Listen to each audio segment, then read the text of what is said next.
Good.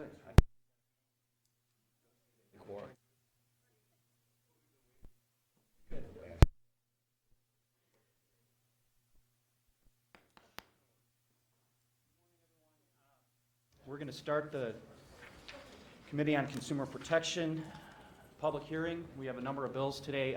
Representative Scott Krug is running a little late today. I expect him to be in later, but we're going to get started on his advice. We have five bills today. Assembly Bill 333. Actually, why don't we do the Pledge of Allegiance before we get started here.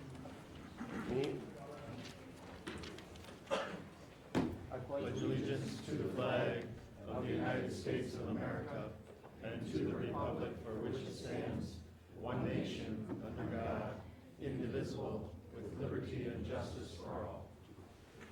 And then why don't we take the roll, too? Yes, sir. Chairman Krug is running late.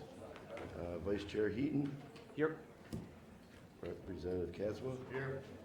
Representative Nealon. Representative Narison. Here. Representative Vandermeer. Representative Sinicki. Here. Representative Pope. Here.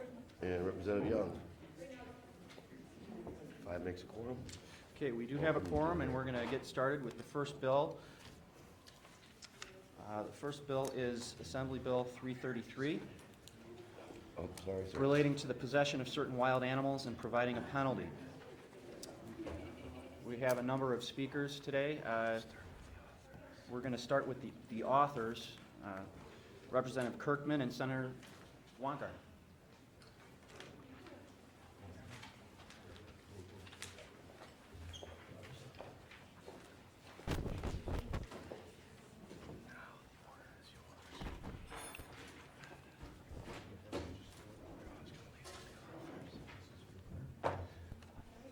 Proceed whenever you're ready. Well, good morning, everybody, and thank you for having us here this morning. Mr. Chairman and members of the committee, for hearing this bill today, we thank you. Assembly Bill 333, AB 333 is written to prohibit private possession of wild animals and keep Wisconsin communities and their residents safe from dangerous non-native species. Currently, Wisconsin is one of only 5 states that does not have some form of statewide regulation in statutes regarding ownership of wild animals as pets. Certain dangerous species of animals simply do not belong in homes throughout Wisconsin's communities.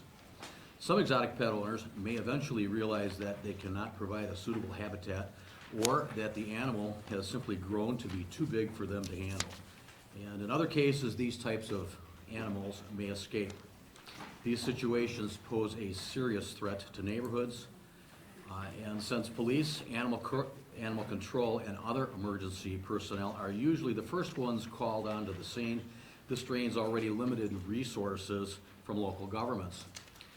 Recently in Pleasant Prairie, law enforcement were called to a scene and removed a crocodile and 2 alligators. And as we've seen in Milwaukee, when a dangerous non-native animal is spotted in a neighborhood, tremendous local efforts and resources are diverted to the address where the situation has occurred. Municipalities, in recognizing the threat these animals pose to communities, have taken it upon themselves to enact prohibitions at the local level. And this creates a hodgepodge of inconsistent laws. AB 333 would fix that by creating a statewide law that will bring uniformity and make Wisconsin consistent with other states. This bill also creates a reasonable exemption for entities that are accredited by various zoological associations and organizations, by the United States Department of Agriculture. In order to acquire a license, the facility must meet a series of guidelines and maintain standards that cover quality care, adequate living space, and sanitation, among many others. This bill does not require that individuals currently in possession of these dangerous animals give them up. It does, however, require that they register their animal with their municipality.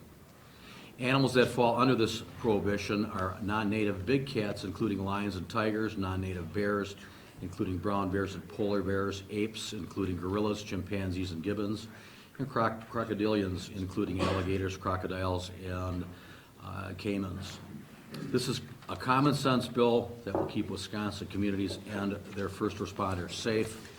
It has received wide support from law enforcement and local government groups, including the League of Wisconsin Municipalities, Milwaukee Police Association, Wisconsin Professional Association, Wisconsin Realtors Association, and Wisconsin Animal Control Association, as well as many independent individuals and organizations. And I encourage you to support this legislation as well.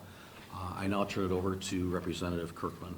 Thank you so much, and it's great to be here to testify on Assembly Bill 333.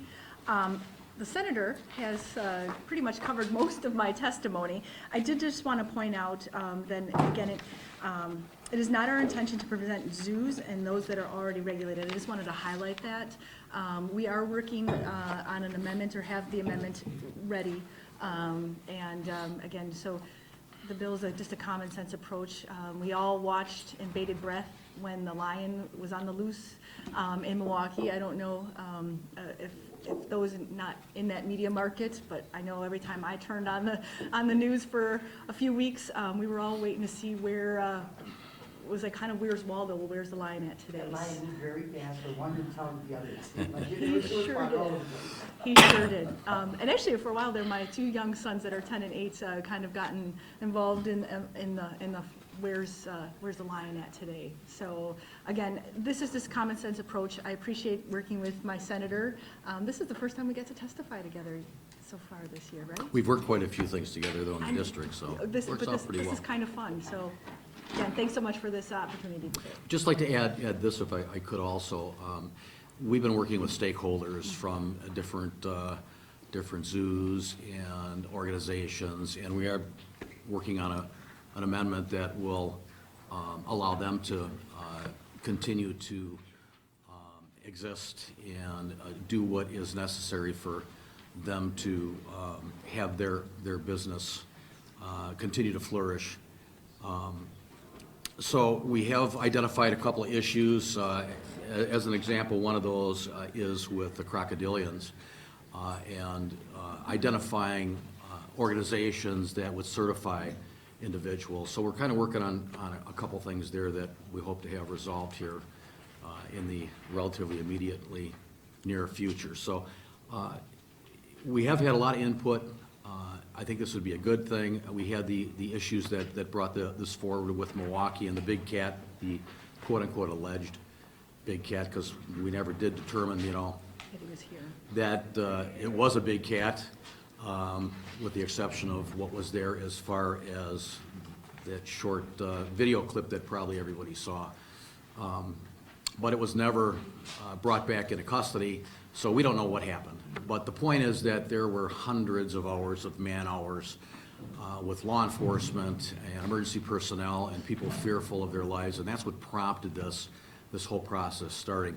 We had started working on this well before that had occurred. That incident occurred in Milwaukee, and this was relatively a simple issue that we're trying to bring to the forefront for law enforcement purposes to protect emergency personnel. So that's the thrust of this. It's not to put anybody out of business.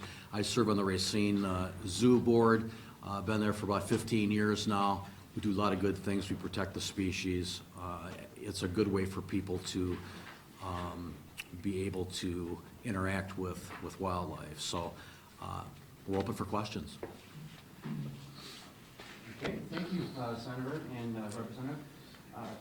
Representative Stanicky. Thanks. I first have a question for the council, and probably a question for the author, please. Thanks. Can you explain to us the difference between Zoological Association of America and Association of Zoos and Aquariums? I know we've got kind of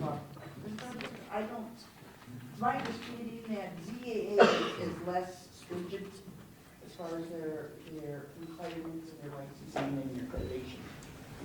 Am I reading that right? Well, obviously, the bill doesn't specify what those mean, it just says that. Right, but But as far as the differences between the two, I don't know if I'm the best person here. I know that there are people from those associations. okay, I'll wait and ask them then. Both those differences, but Okay. Go, take out somebody else first. I got a couple other questions I may have. Representative Pope? Thank you, Mr. Chair. The amendment, What is it? you sort of allude to the fact that there is an amendment that's going to do something soon, but can we be informed a little more on what that might mean? You should have the amendment in your packet. Yeah. It's LRB 0786. Doesn't go out like that. Can you tell us what it does? As is usually the case, it's sort of technical as presented, but can we hear what it does in English? We'll ask Ledge Council to kind of give me. Yeah, I can do that. So under the bill, you got this prohibition on possession of dangerous weapons, and that's fine. But we also have certain exceptions for, as Representative Snakey pointed out, an AZA accredited zoo, a circus, a whole list of other things. One of the things that the amendment does is it adds to this list of exceptions an entity that is an accredited member of the Zoological Association of America, and a person who holds a USDA license that allows a person to possess, import, Wisconsin, sell, transfer, or breed a dangerous exotic animal. That's one of the changes that's made. The other change that the bill makes, or the amendment rather makes, is that it relates to the prohibition on allowing public contact with dangerous exotic animals. The bill prohibits allowing a member of the public to come into direct contact with a dangerous exotic animal, and someone who breaks this prohibition will be subject to a forfeiture of up to $1,000 per animal.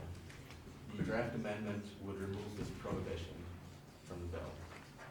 Those are the changes that are made by the amendment. So, am I able to do a follow-up question? Okay. I do have questions. So we're adding an entity who can accredit these facilities? The ACA? Yeah, under the bill, there's a prohibition on possessing a dangerous exotic animal, but there's an exception to that prohibition for a long list of certain types of people or entities, including an AZA accredited zoo, a zoo that's operated by a municipality or county, a circus, Circus World, a wildlife sanctuary. There are a few other ones as well. The draft amendment would add to this list of entities or people that would have an exception to the prohibition against possessing a dangerous exotic animal. And the two people or entities that would be added to this list of exceptions are a Zoological Association of America accredited zoo, and a person who holds a USDA license that permits the person to possess, import, sell, transfer, or breed a dangerous exotic animal. Okay, well, maybe I'll find out more if they respond. Because Senator Wongard, you have a comment? Sure. I saw that. Yeah. Basically, what's happened here is we have added the ZAA, who you will be hearing from. It's another organization that is accredited and accredits smaller zoos and individuals that might possess those animals. And they are under, these different organizations have specific guidelines that an individual who is going to, say, have a zoo or something like that, if they're going to go for the accreditation, they have to meet a whole laundry list of things: size of the confinement for whatever the animal is, food, water, lighting, heat, the environment, proper licensure, proper insurance, et cetera. All those things become part of it, and they can expand on what that is. But it's different than the Zoological Association, the AZA. That's a different organization. My understanding is the ZA has been around about a decade, and the AZA has been around for quite a bit longer than that. So it's just another organization. The exception that was removed with being able to come in contact, I can tell you that as a board member from the Racine Zoological Association, we count on people making contact with the animals that we are trying to preserve, because that allows people to interact with those animals where in the wild they would never be able to do that. As an example, we have Bo and Mac, who are giraffes, and we have throughout the day a giraffe encounter. And that giraffe encounter allows individuals to be able to feed these wonderfully delicious wafers that they love, and it gets them to interact with that animal to the point of near contact, because they are, you know, feeding the animal and that long tongue comes out, picks up that cracker. These types of encounters like that, and special behind-the-scenes encounters, help to be able to fund the zoo, because it is a private-public partnership, and it allows the individuals to see these animals as more than just a zebra or a giraffe. Now it's Bo and Mac, you know, so there's a personal contact there so that they have a better understanding, they get better educated as to what we're trying to do with the conservancy with these animals. When I was on the county board and also served on the zoo board, we would have a couple times a year, we would have meetings with the county board and tell them where we're at with our fundraising and projects that we were working on for these animals to make the environments better. And we would bring animals in to the boardroom to allow for those members to be able to handle those animals, hook them and reel them in, so they could kind of get an idea what we're trying to do with our educational process with the school system, et cetera, because it works real close. So those were in the original bill. Those prohibitions for making contact, that was taken out. And But a giraffe is not a lion. no, and we would not have somebody petting a lion in the setting that we have. What about cubs? I mean, we have little lion cubs that we just had two not too long ago, but we don't allow, we do not allow, in our setting, for what we have, we don't allow the interaction with the public. Our handlers handle them, of course, you know, until they get to a point where, you know, they're old enough that they can take their hand off, and then they are wild animals. So does this bill then provide that assurance for all the facilities you're talking about? This, For all the animals? this that- bill would allow any one of those facilities. As an example, we have one exhibitor in the Wisconsin Dells that actually raises animals. And a matter of fact, our lion came from that breeder that just died here recently. It was an older animal, but from years ago came from that breeder. And that breeder does allow their cubs to be in a contact situation under supervision of their handlers up to a point where it's safe for that to occur. I've been there, I've seen that, I agree with it on the way that it's being conducted. I've actually taken tours, behind-the-scene tours, impromptu, with what they do at their facility in the Dells, and they are above the average for most organizations that do this as, you know, as an exhibitor and maintaining all those animals. So I see it as a good thing, and that's why this was included in the amendment. The USDA thing was for USDA certifications, because basically you have to go through a bunch of hoops to get to that point where you can receive those specific licenses through the USDA. Are there any more questions? Representative Newman? Thanks. Thank you, Senator. Thank you, Morning. Representative. My understanding of this bill is that someone who violates this new law would be required to forfeit up to $1,000. If someone is wealthy enough to possess an exotic animal like a lion, is $1,000 enough of a deterrent, or will people view this penalty as more like a licensing fee? Trying to find a Well, I guess it's like anything. We could make it $100,000. Which would be a deterrent. But if I'm a multi-millionaire, then what's that? That's a drop in a bucket too. I think what ends up happening is once you have a violation, there's more than just the fine. Like anything, coming from law enforcement, probably the most the most interesting word that gets involved is when you start talking quote-unquote liability. So if somebody's done something and they've violated something and they have been fined and they have had to pay the fine, all of a sudden the liability for that seemingly little $1,000 fine gets involved in the insurance coverages, et cetera, et cetera, et cetera, et cetera. So all that comes to bear then. And those individuals that do step out and do this as a business, they do it with the understanding this is their life's work, this is their life's business, and you're not gonna see the individual like that knowingly violating, the law, I don't believe, because they've also been partners in doing this legislation. Can I follow up? Sure. I appreciate that answer, thank you. Do you see in any way in section B of that penalty where you might be limiting the liability? Because it says if a person violates this statute and a dangerous exotic animal causes property damage or attacks an individual, the person may be required to forfeit not more than $2,000. So is that capping their liability in some way by saying that, well, if they do attack somebody, they're not going to be charged criminally, they're going to have up to a $2,000 penalty?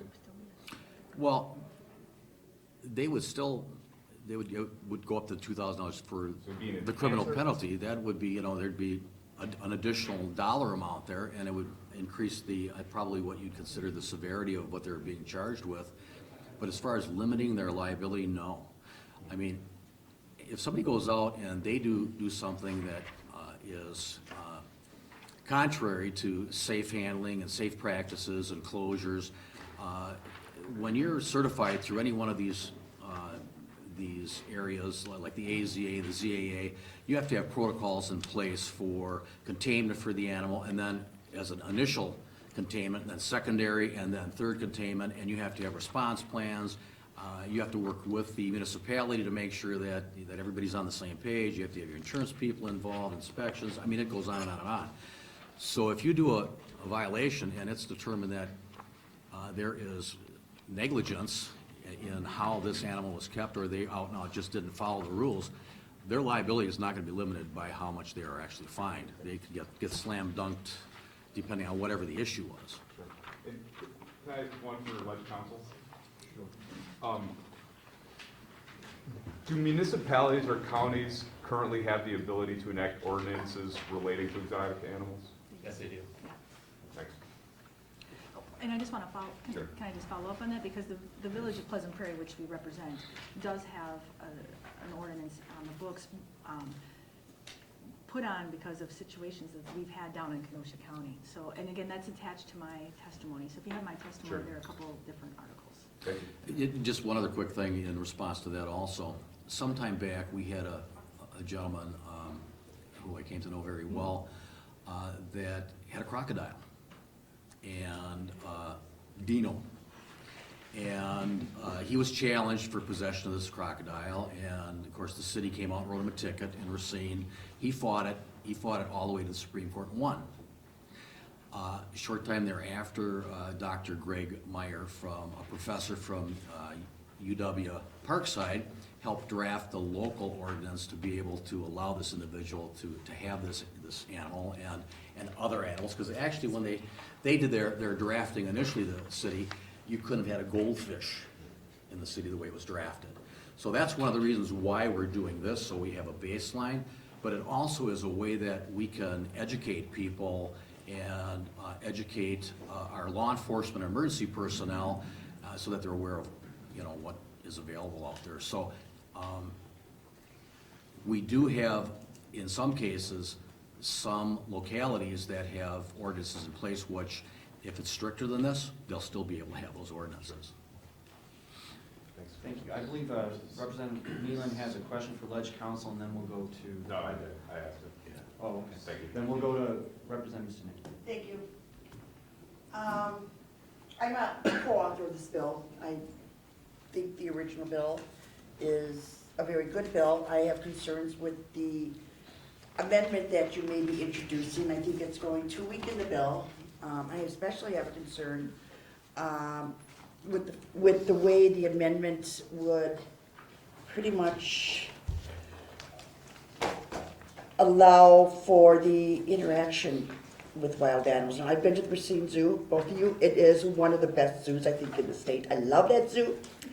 I've been behind this. No, I do. We'll get you on a For contribution list. anyone who's got small children, it is the best zoo to take your kids to in the state of Wisconsin. But anyhow, I'm waiting for my grandchildren so I can take them there. And I've been behind the scenes at Milwaukee County Zoo. And I strongly, believe in education as far as dealing with animals. But I do have concern with, now you brought up there, there is a resort in Wisconsin that uses lion tubs as a promotional tool, and they allow children to interact with them. Do either of you know what happens to those lions when they're done with them? Do they get shipped to zoos around the country? Do they get shipped to private wildlife sanctuaries? Where do these cubs go when they become too old to sit on children's laps? I'm sure you're gonna have a little bit of testimony about that. Okay. Some of these animals go to the theatrical, movie makers. They are sold to other zoos. I know that circuses, I know our one lion that came to us was, of course, hand-raised, and of course, this changes a little bit of the demeanor of the animal, because it is, you can't domesticate it to the point where it can be a house cat, but you can definitely do some things so that it is more receptive to people in that environment. And this is what they have done by being able to allow that interaction. But I think the most important part of that, where we're allowing that to happen, that's got to be done under the guidance of the people that are supervising the animal, number one, and of course their insurance carrier is involved in that, and what their protocols are. All those things come into play when an animal like this is allowed to come in contact. If you've been down our zoo, and if you've done behind the scenes in Milwaukee Zoo, I've fed the black rhino, I've fed the Adirondack bears, I've fed the penguins, and it looked cold in there at enclosure and a little slimy with the sardines. But I mean, it was a fun type of interaction that helped me understand more what the plight of these animals are too. But it's done in a way that it's a controlled environment. So, I would not recommend allowing people to step into an enclosure with a lion or a bear or a pole or any one of those. Even our handlers don't do that. They don't step directly into the enclosure with those animals. Of course, unless they're the cubs, when they're working with the cubs. But once they get to a certain age, they stop interacting also. Okay, just for the record, if the amendment is introduced, I will remove myself as a co-author of the bill, because I am not comfortable with it at all. Okay. So. Are there any more questions? Representative Pope? Thank you, Mr. Chair. Of course, we received a lot of information about this bill prior to getting here today, and a lot of the information I received regarding ZAA and AZA is that AZA, there's a huge difference in how stringent the rules are between the two of them. Did that become aware, were you made aware of that? Did it become part of your consideration when you drafted this? Is it a I think concern? personally, I think we're just trying to find a common balance. I mean, from the situations that happen in my counties, again, trying to not have a patchwork, trying to come up with something that, if a municipality does have something stricter, again, you can have something stricter on the books, but trying to actually make something that's statewide uniform, that is workable, I think was important to me. Now, unlike, How introducing another entity well, I mean, arrives at that goal. well, that entity has their accreditations, their guidelines, their, just because it's not the same as the other one doesn't mean they're not a good organization, in my eyes. I guess, there are many different organizations on many different things that, people differ on slightly. I can't think of, I'm trying to scratch my brain real quick, thinking something outside of exotic animals right off the top of my head here, where you have organizations that are multifaceted, that serve a different purpose, that are the same goal is to have people interact. Again, now I have not had the experience that Van has behind the scenes to interact with animals. My interaction with animals has been out on the farm, dealing more with, the farm animals and doing dealing with that. I haven't had the experience of, feeding any penguins or giraffes. But I would want, if that opportunity came available to me and my children, I would allow that. Again, there's a difference between a giraffe and a farm animal. There's also some criteria, and you're gonna hear about this from the ZAA and the AZA representatives that are here. Like, as an example, our mission in Racine is for endangered species. And so we have to look at all the different endangered species where, and I'm not sure that the ZAA is just all endangered species. For what we do for our accreditation, we look for a different level of accreditation for what our zoo presents. It would be like, me as an accident investigator, and an accident reconstructionist, I go to Joe's Accident Reconstruction Accreditation School, and I get training, and I get an accreditation from them. And there are people on the other side that don't think Joe's is good enough, but I also have one from Northwestern Traffic Institute, which is pretty much the top of the line. But I choose to go to both of those and have both of those accreditations. Or maybe I like Joe's because Joe's, instead of me going to a four-year college and getting a four-year degree, I go to a two-year technical college and get something that I have a skill set that I can have a business. I mean, it's all in the eye of the beholder. The importance here is that the accreditations that we have, like Representative Kirkman brought forward, is that we're looking for having credibility in the process. And we are looking for that credibility to be a reasonable credibility. The ZAA is the one that has been added here. They are I think 11 years old or 12 years old, something like that. It's more than a decade old.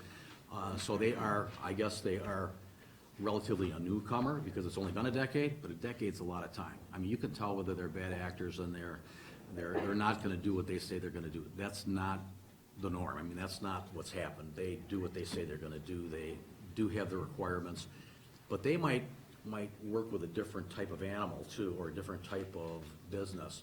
That's something you're gonna have to be able to ask them, and they'll be able to kind of drill down with that. Go ahead. Follow up to that. Mhm.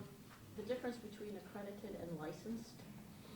Well, somebody who's licensed through the USDA, as an example, here you go again, you've got federal entities that have specific requirements for you to have the license issued. That licensure, they have specific requirements, they have inspections that occur, they are pretty ruthless with their inspections. You can have a cobweb in an enclosure, and you can get dinged for that, you can lose your license. A cobweb in an enclosure. Enclosure, you can lose a license. Well, you sure can. I mean, that's one of those things where if you're not cleaning the enclosure properly and you're not caring for that animal properly, these are the things that they look for. I just threw that out as an example. They can give you specifics on that too when they come up and talk about the USDA and they talk about the ZAA, what they actually look for. I think that we're looking at credibility. When I qualify for my law enforcement carry conceal under the federal law, I have to go by those guidelines what the federal law puts forward, and they don't cut any corners. I have to do it exactly what they tell me and exactly what my department requires. They don't say, well, yeah, you were pretty close, so we're gonna give it to you. You either do what it says or you don't get to be able to have a carry concealed permit for law enforcement. That's different than me going and getting a carry conceal license to carry in the state because it's not the same level of requirement. I mean, so there's different levels for what purposes you want to do too. So this is where, the USDA kind of drills down and there's some separate things with that for sales and propagation, and they can give you the whole list of those too. But there's a whole bunch of different licenses under the USDA that would qualify.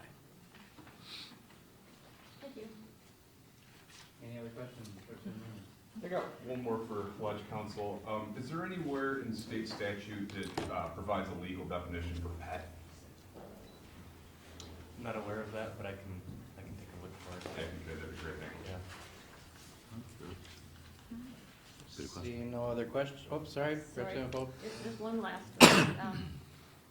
Why was the DNR authority eliminated? What was the reason? DNR, they control any domestic animal that's from the state, deer, our local brown bears, those types of things. They do not have jurisdiction over wild animals that are exotic.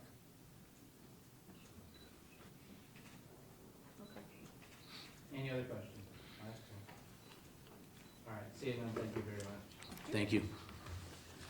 Mr. Chair, before you go on to the next speaker, I'm gonna apologize in advance.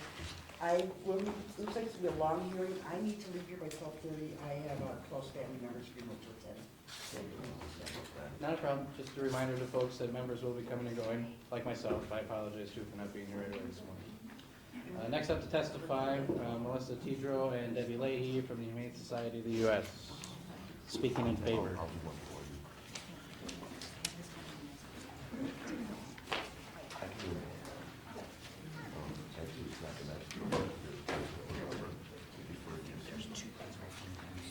Yeah, I call it.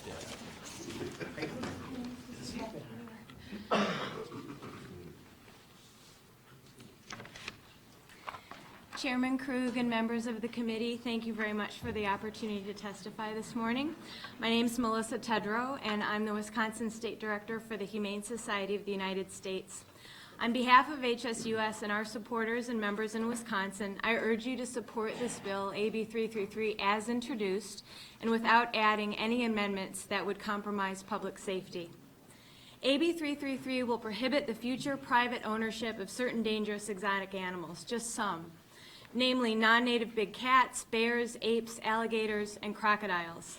This bill has reasonable exemptions for zoos accredited by the Association of Zoos and Aquariums, municipal zoos, wildlife sanctuaries, research facilities, and circuses.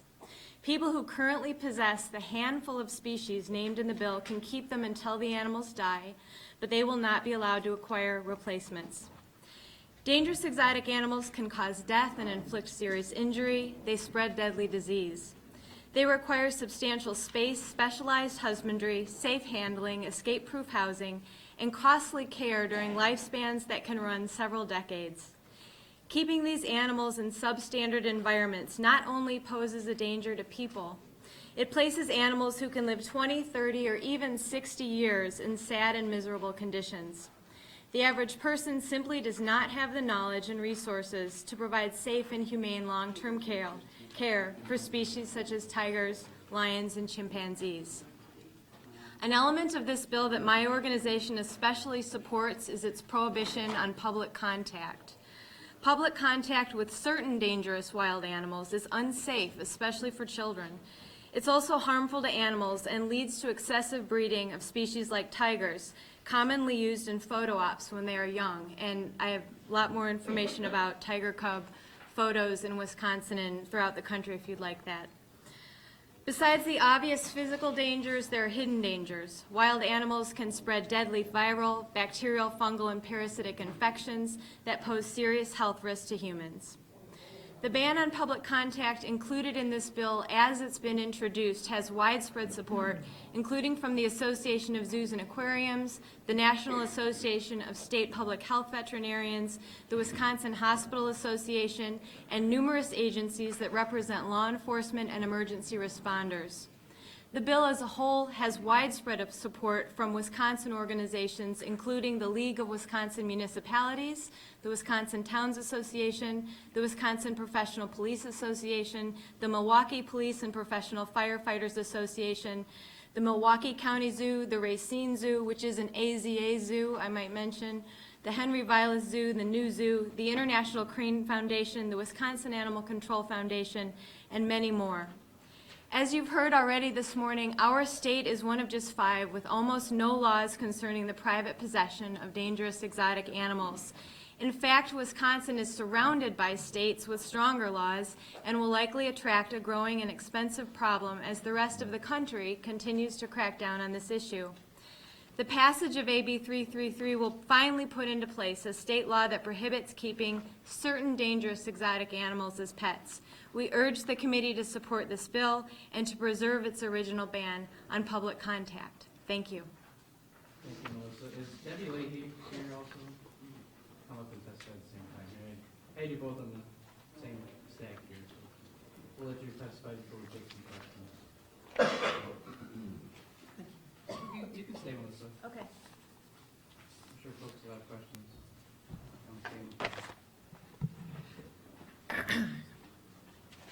Good morning, Chairman Krug and members of the committee. Thank you for the opportunity to testify today. My name is Debbie Leahy. I'm manager of captive wildlife protection at the Humane Society of the United States. And as Melissa mentioned, we're in support of Assembly Bill 333 as introduced. And we would urge you not to add any exemptions to the bill that would substantially weaken it. This sensible legislation will protect public safety and will promote animal welfare by limiting the future private ownership of dangerous exotic animals to qualified facilities, such as those accredited by the Association of Zoos and Aquariums, or AZA. We urge you to reject any amendments that would add exemptions for facilities accredited by the Zoological Association of America, or ZAA, or for facilities licensed by the USDA. ZAA is an organization that accredits poorly run roadside zoos that fail to meet AZA's more comprehensive and stringent standards. ZAA counts among its facilities and members individuals who have been convicted of felonies, wildlife trafficking, and cruelty to animals. Attempts to exempt ZAA facilities from state dangerous wild animal laws were defeated in California, Louisiana, Michigan, Texas, and less than 2 months ago in Clark County, Nevada, where 2 ZAA backyard menageries have caused a significant burden to county officials who have had to deal with safety and code violations at the facilities. ZAA facilities offer unsafe public contact with 90-pound bears, as well as tiger and lion cubs, and even chimpanzees and orangutans. People have been critically injured and suffered permanent disabilities from attacks by animals ranging from elephants to big cats to chimpanzees at facilities operated by ZAA members. ZAA's deficiencies are clearly illustrated in one of the organization's own accreditation inspection reports. Included with this testimony is an example of a ZAA inspection of Wright Park Zoo, a facility with 126 animals, including big cats, bears, and primates. The inspection was conducted by a ZAA co-founder and the zoo's own veterinarian, rather than an independent team with no affiliation to the facility. The inspection took just 2.5 hours, which is an insufficient amount of time to conduct a thorough inspection of facilities' animals, enclosures and buildings, protocols and records, as well as conduct staff interviews. And in contrast, the minimum inspection time for an accreditation inspection by AZA, even for a smaller facility, would be 2 days. Since ZAA is an adequate accreditation inspection, the USDA has cited Wright Park Zoo for 30 violations of the Animal Welfare Act, including 13 citations for cages in disrepair, 4 citations for failure to address the psychological well-being of primates, and 3 citations for poor sanitation. Despite these problems with both the ZAA and USDA inspections, this facility continues doing business as usual. This is a clear example of the inadvisability of weakening AB 333 to exempt ZAA and USDA facilities. Similarly, a blanket exemption for USDA licensees would render the bill ineffective, since pet owners can easily acquire a USDA exhibitor license to circumvent the intent of the state law. Further, the Federal Animal Welfare Act is weak and is poorly enforced by an understaffed agency. With only 126 USDA inspectors who are responsible for inspecting more than 10,000 facilities, there are not nearly enough inspectors to provide regular oversight. USDA licensees can and do keep animals in inhumane and unsafe conditions, yet still comply with the law. Licenses are easy to obtain, but once licensed, it's very difficult for the agency to revoke. And the licenses are automatically renewed every year, even if there are chronic and serious problems at the facility. We have proposed an alternative amendment that would essentially grandfather all existing USDA licensees that currently possess dangerous exotic species, and that meets some basic criteria relating to public safety and animal care. This compromise would mitigate opposition to the bill by a number of private owners while preventing the problem in Wisconsin from getting worse. Restricting especially dangerous species to qualified, professionally run, and fiscally responsible facilities is fair, reasonable, and necessary, and we urge your support for this bill. Thank you. Any questions for members? Representative Nayland and Representative Polk kind of came at the same time, so. Thank you for your testimony, both of you.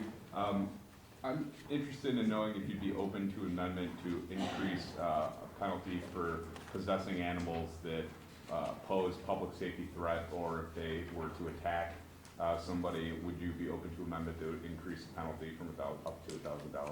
Yeah, we don't have an issue with that. We've also recommended that insurance requirements be added to the bill. And do you think there's anything in the bill that should address how, like, in my understanding, my reading, there's nothing that would require them to give up the animal that they had possessed? Do you There's a think there- grandfather clause.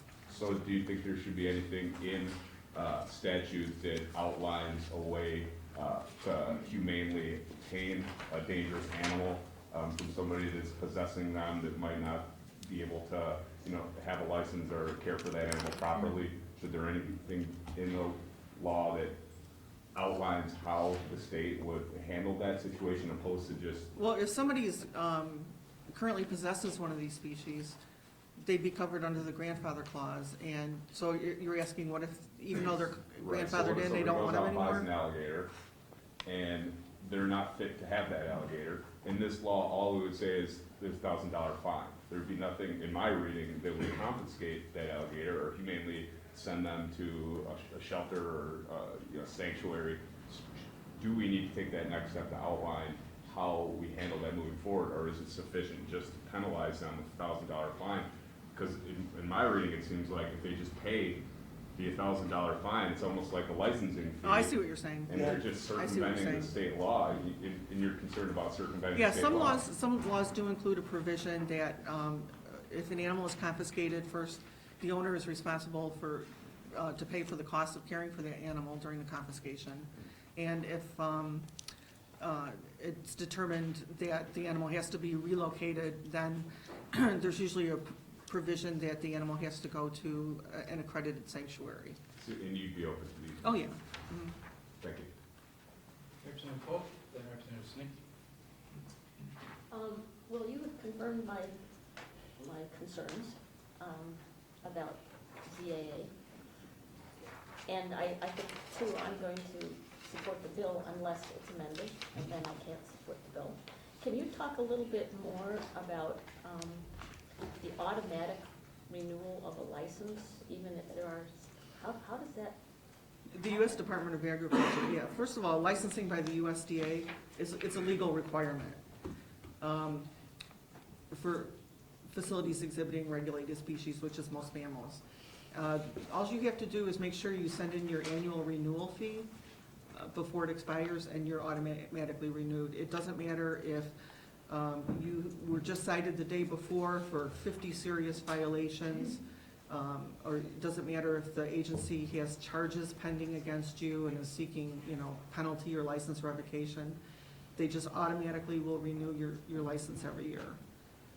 And another difference I wanted to point out between AZA and ZAA on a reaccreditation, technically AZA does not reaccredit a zoo. Once a zoo is accredited, that accreditation lasts for 5 years. And at the end of that 5 years, they start from scratch. They have to go through this whole entire lengthy accreditation process all over again. And that ensures that, a place doesn't get accredited and then just kind of slides. They're always on their toes. They're always having to comply with AZA's increasingly stronger standards, because these standards are always evolving and changing to make things better for the animals, to make things safer for keepers. And these zoos have to constantly, upgrade how they take care of the animals to comply with this accreditation.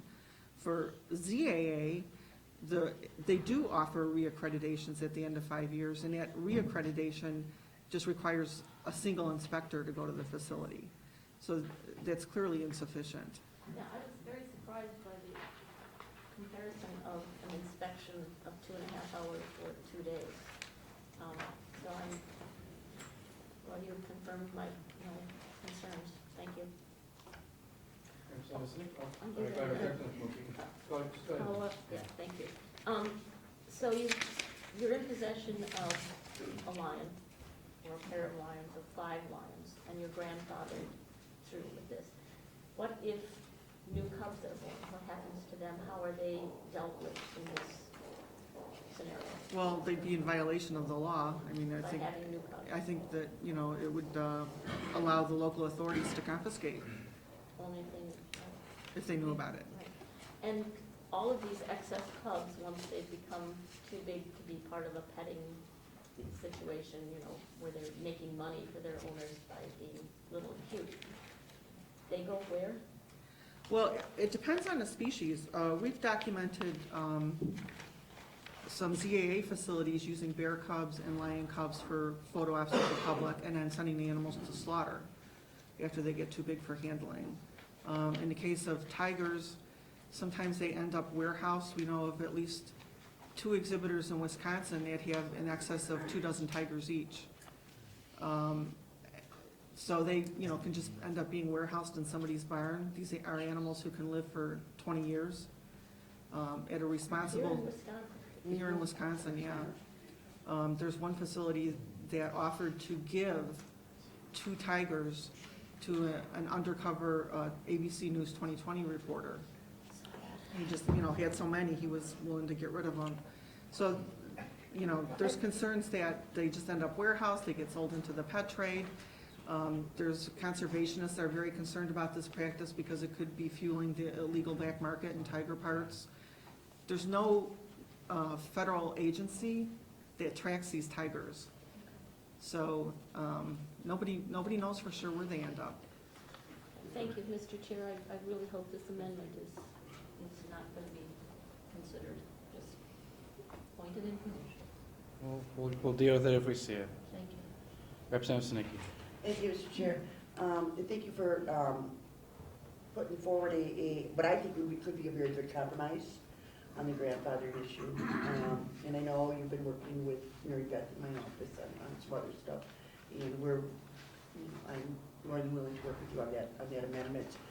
Can you just, as far as the USDA goes, what is their involvement in, you said, you know, there's no national tracking for these animals. So what does the USDA do?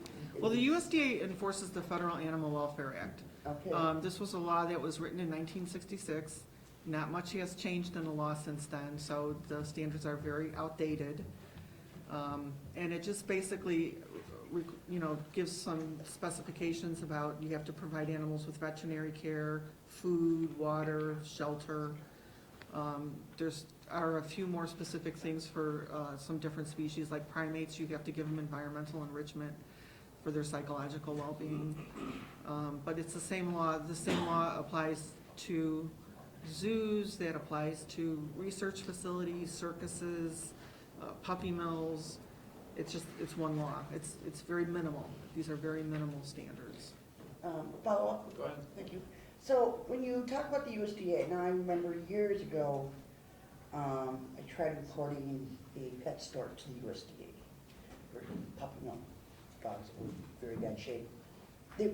At that point, we did not have, I don't know if you call it a branch, like a USDA in Wisconsin. I had to go to Minnesota. Is that still true? Well, they have two regions, an eastern region and a western Okay. region, and they just have, you know, a regional A office. regional office in Minnesota, Yeah. that's the closest one. I think they have, you know, individual inspectors. Some of the 126 inspectors reside in a state and then have a Okay. region. Typically, it's the same inspector that goes to the same place. So there are inspectors familiar with the area? Yes. Representative Nalen. I just wanted to see if Ledge Council can clarify something that was just said, which was if somebody has a lion and they have lion pups, and that would be in violation of the law, as my interpretation. But you mentioned that they'd be able to confiscate those animals. Is that true? In this legislation, would they be able to confiscate those tiger pups or cubs, or would they only be able to issue a $1,000 fine for each one? So, if you are under the bill, let me just back up. It may be, if you already possess an animal and you go through the registration process, that's an exception. You don't have to be one of those accepted agencies to possess an exotic wild animal if you already have the animal and you go through the registration process with your municipality. In the event that you're not covered by any sort of exception and you are possessing this animal or doing anything else in violation of the prohibitions provided in the bill does apply the procedures that we have in current law for the taking of custody of dangerous animals, holding animals for cause, and review of those seizures. It applies those laws that we have currently on the books for animals to these cases. So it is possible that an animal that is possessed in violation of the provisions provided in the bill would have that animal taken away from them. Thank you. Any other questions? Seeing none, thank you both very much. Thank you. Next up to testify is Alan Smith, representing the ZAA, speaking against. Oh, yeah, sorry. Good morning. Thank you, Mr. Chairman. Alan Smith. I'm with the Zoological Association of America. Pleased to be here to answer some of the questions that have come up here during the hearing. I think probably the way to, based on what's said so far, I probably need to start back in Ohio. In 2011, there was a huge release by a private owner of a lot of dangerous animals, lions, tigers, bears. They were all over the county, which adjoins the area where I live. And based on that, the governor set up a working group, which Ohio at that time, being like Wisconsin, one of the states that didn't have comprehensive regulation at the state level, after 67 hours of hearings, they finally, and talking to everybody who was conceivably a stakeholder from around the country, they finally put a law together. The law contained an exemption for our organization, as has every other state since Ohio, where we've asked. Two things have come up in the previous testimony here. And a couple of things but with regard to legislation, the Texas bill was never had a single vote against it in committee in either house. It passed the Senate on the consent calendar. It got tied up in like a 9-bill package in conference committee on the last day of session and ultimately did not become law, but nobody ever voted against it. In Clark County, which was mentioned a couple minutes ago, we do have 2 facilities. One of them is, incidentally, the place where all the MGM lions go from the movies, all the retired ones. That's an accredited facility. There's another one that used to be accredited, is no longer. And they've, because they've had some problems, and they're gonna, I think they're gonna reorganize. I can't say that with any specificity, but they're not really accredited members at this point.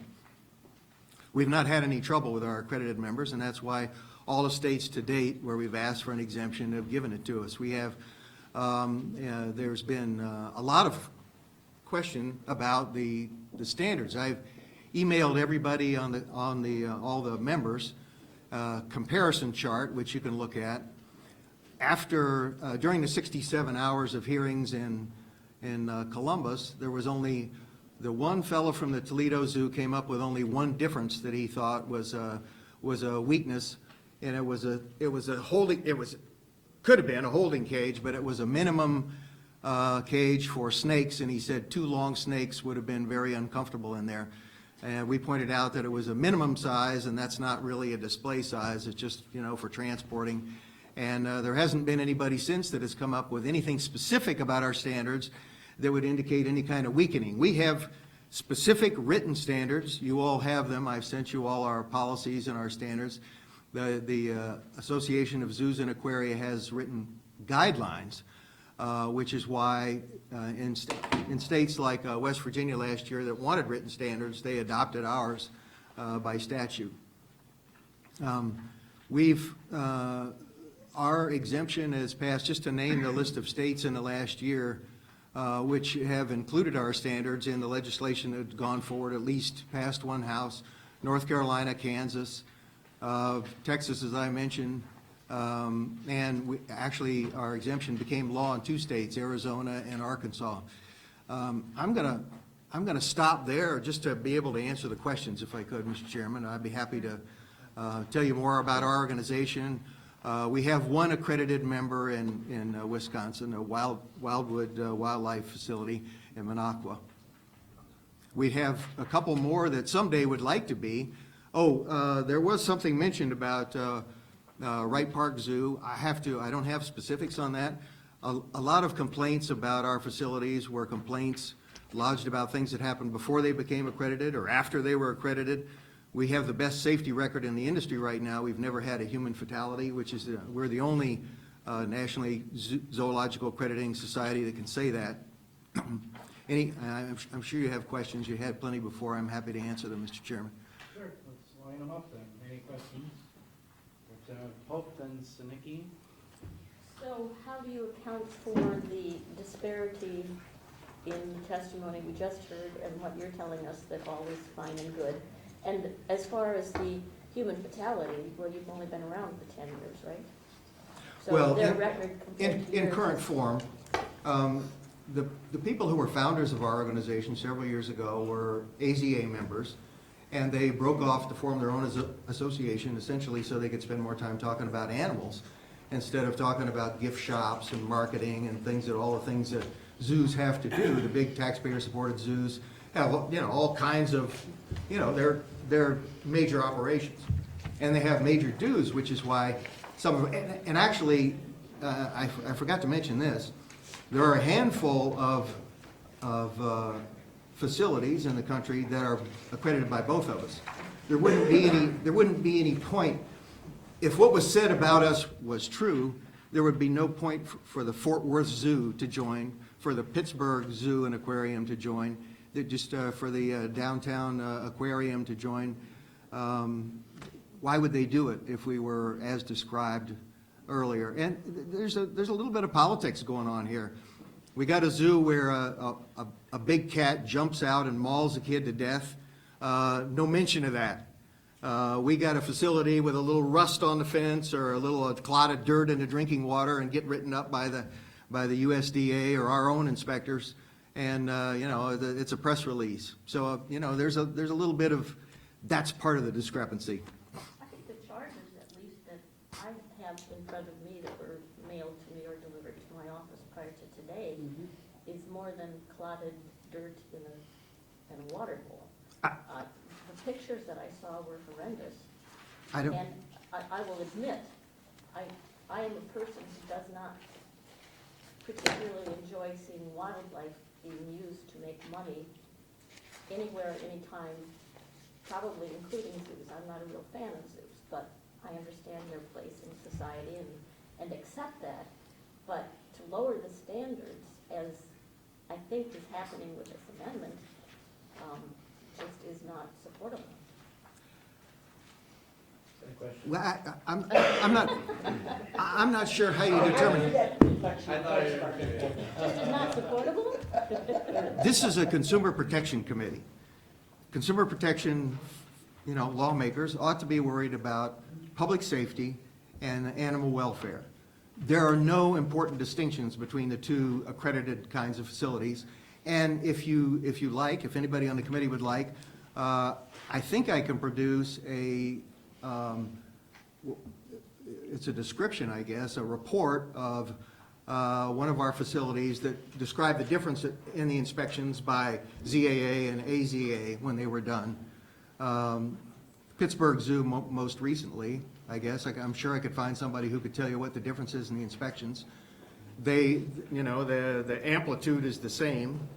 They have to be inspected every 5 years. Some of our facilities, where there have been rumored to be problems or where there has been, they could show up, 5 times in a year. And that has happened. So the question, now for the question. So are you saying that the testimony we just heard before you is not true? That the examples I'm that you saying mentioned are not true? that the part about lowering standards is not true. Yes, I'm saying that. And I tell you again, the only standard difference that anybody could come up with in 67 hours of hearings in Ohio was the thing about the snake cages. That was the only specific that was ever mentioned. And they haven't mentioned it since. So I guess it wasn't important. So why would there even be a need for a secondary accreditor? Oh, good question. That's a great question. partly because of the dues. The big taxpayer supported institutions have no trouble paying $25,000 in dues every year. And, some of our folks are, some of them are family businesses. So that's pretty big. And there's a big difference now in the biggest difference in philosophy, I will tell you, at the moment, is how to handle elephants. And, there are zoos going from one association to the other now based on their understanding and their feeling about the best way to handle elephants, whether you allow humans in with them or not. That's the biggest bone of contention I know about. And, we've been asking, ever since we've been the subject of these inquiries, we've been asking, why would you be saying this about us? What is the evidence of lower standards? There isn't really any. So what I had in front of me is not true? I'm sorry? Okay, never mind. I will respectfully disagree with what you're saying, I guess. Thank you. Representative Snicky. Thank you. I'm sorry, Mr. Smith. So, on this chart here, Uh-huh. that you give, who wrote that? Is that taken Staff wrote it. Your We staff? wrote it, sure. out? Okay, Yeah, no, that's our version, of course. that's your version. Yeah. So if I asked the AZA to write one, would you do that? I'd be interested to see the comparisons. I'm not here to tell you that there are I no know. differences between the associations. They're able to do a lot more training, they have a lot more staff, they have, a lot more public relations. They have a lot of programs that we can't do. I'm only saying on the basic differences having to do with consumer protection, And, yeah. that is welfare of the animal. And I guess what I'm saying is I would much rather see something written up, a comparison by an outside group than somebody who, one group or the other that would benefit from us looking at this, I guess is what I'm saying to you. Well, That's- I Of mean, course. okay. Let's Let keep- me get to Well- my question. Yeah, let's do questions, not The- complicated. We've got a long day ahead of us. let me, if you want to ask an independent authority, we just established that there's an eastern and a western region for animal Right. care. The western region director was at our annual meeting last month. Ask him, call his office and ask him. He say, what about these guys? Are they for real? I just want to know, because I'm hearing there's differences, major differences between the two organizations, and I want to know what those differences are, and I will follow up on that, because I don't have a lot of faith in a paper like this that was written by one organization. So, okay, if I could ask my question now, I'm sorry, Mr. Chair. Have you registered your opposition to this bill, or your? I had to register in opposition, although we certainly don't condone wild animals as pets, and we'd love to see legislation to do that, but we think it's got ancillary stuff in it. You did Put our- register Puts our people out of, on the GAB website? I beg your pardon? Did you register on the GAB website? GAB website. Are you- I guess, I mean, I don't just know what that wondering. is. the slip's here. You registered. Right. so, Right, but you did not, because you come from Florida, are you registered to lobby here? Because I hear you've been doing a lot of lobbying on this issue. No, somebody had established that we had fallen under the exemption because of Okay. time. So, I don't know, Interesting. if we go over it, then, I'd be happy to. Okay. I was just curious, thank you. I'm currently registered in Virginia. Just, let's stay on the bill, let's stay with questions, let's. I am on the bill, and one more quick That's question. not on the bill, that's Yes. on lobbying efforts. No, and let's no, talk if about he's lobbying on the particulars. bill, that's on the bill, Mr. Chair. Let's talk about particulars. Okay. of the bill. I'm done. Excellent. Any other questions? So Representative Heaton. Thank you, Mr. Chair. Thank you, Mr. Allen. Can you just tell us, do the members of your organization, do they hold commercial general liability policies or any kind of insurance? Oh, of Is that a course. requirement? Sure, some of these are multi-million-dollar operations. Not all of them, again, some are quite smaller, but, yeah, everybody has to have insurance. Yes, sir. Okay. And do you have any requirements in your rules and regulations that your members have insurance? Well, they already have to abide by, everything the U.S. Department of Agriculture says, all state laws, ordinances and everything. we have, they have to have insurance, but we don't have specific amounts. All right, thank you, sir. Any other questions? All right, thank you for your testimony today. Yes, sir. Thank you, Mr. Chairman. Safe travels. Next up, Renee Bennell from Fitchburg, speaking in favor.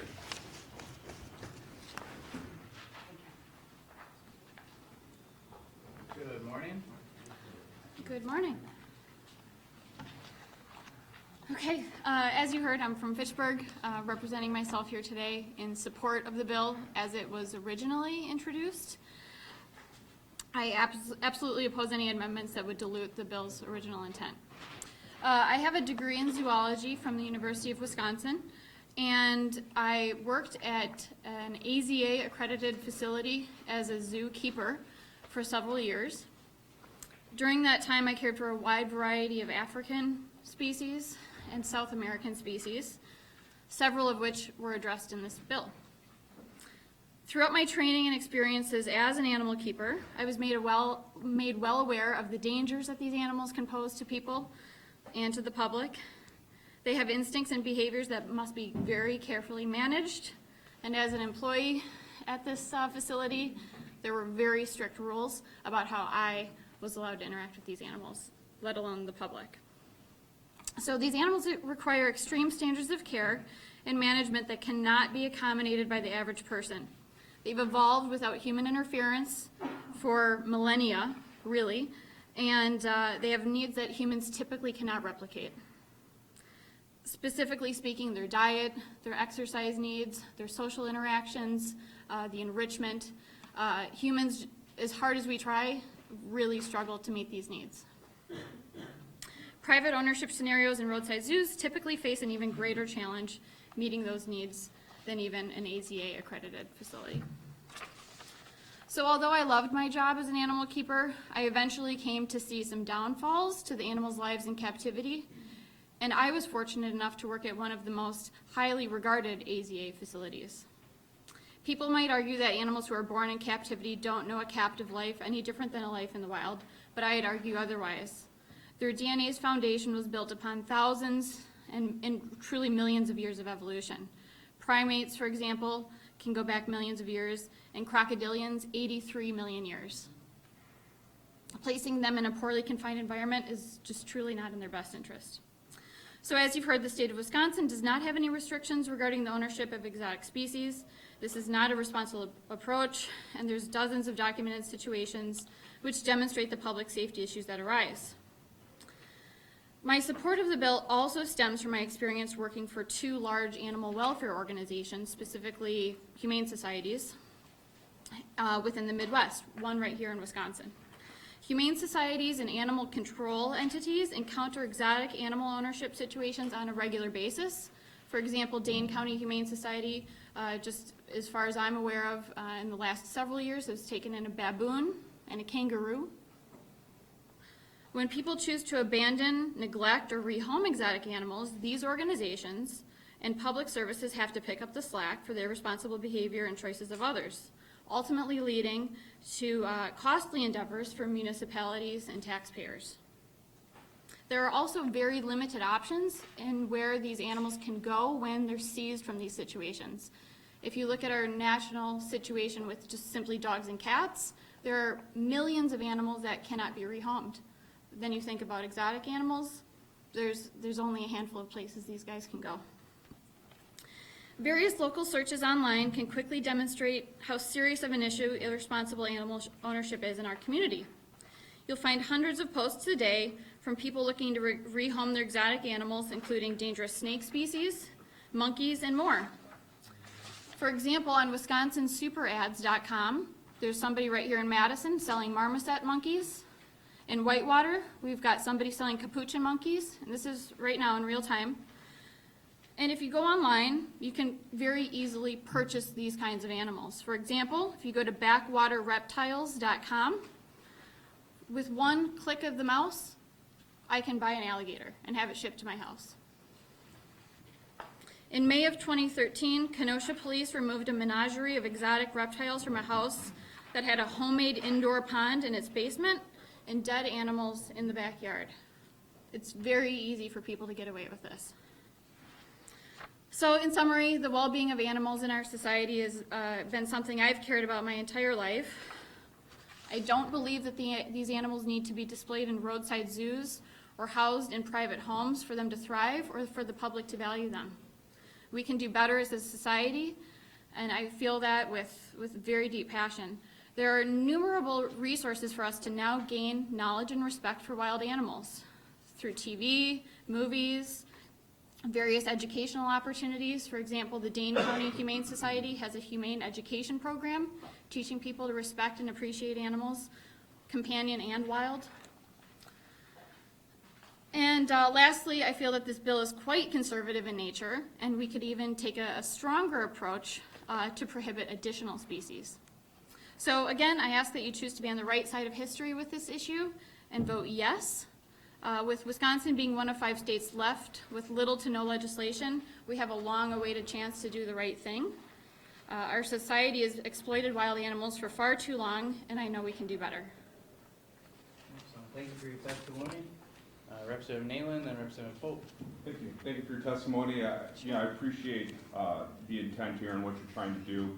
I do want to go on record as correcting one thing, and that is that you can just go online and with one click order an alligator and it's not illegal. That currently is illegal to do in Wisconsin. And let me read you the Wisconsin Legislative Council report here. Under current law, the buying, selling, and possession of non-native animals such as lions, tigers, and elephants is not prohibited by state law unless the animal is endangered or threatened species are included listing of harmful wild animals. So what this bill, excuse me, let me keep going. With certain exceptions, a person may not possess, take, propagate, sell, purchase, transfer, exhibit, or rehabilitate a wild animal without specific authorization by the DNR. So what this bill is doing is it's prohibiting the DNR from regulating the sale and the process of obtaining exotic animals, and instead we're defining in statute that these animals would be wild. So I guess my question is then, do you believe the DNR is not doing a sufficient job in regulating the sale and distribution and possession of exotic animals?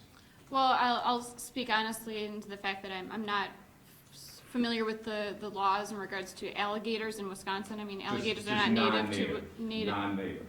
but alligators are not native to Wisconsin, so I don't know how that plays into it. So it would be illegal to possess a non-native species Sure. without the approval of the DNR. Then I would say yes. I do not believe the DNR is able to appropriately manage this. That's what we're looking at today, right? If we should regulate it through state statute opposed Sure. to the DNR being Sure. the body that regulates. Sure, absolutely, and I agree, but on this particular website, in fact, it's in your documentation from me.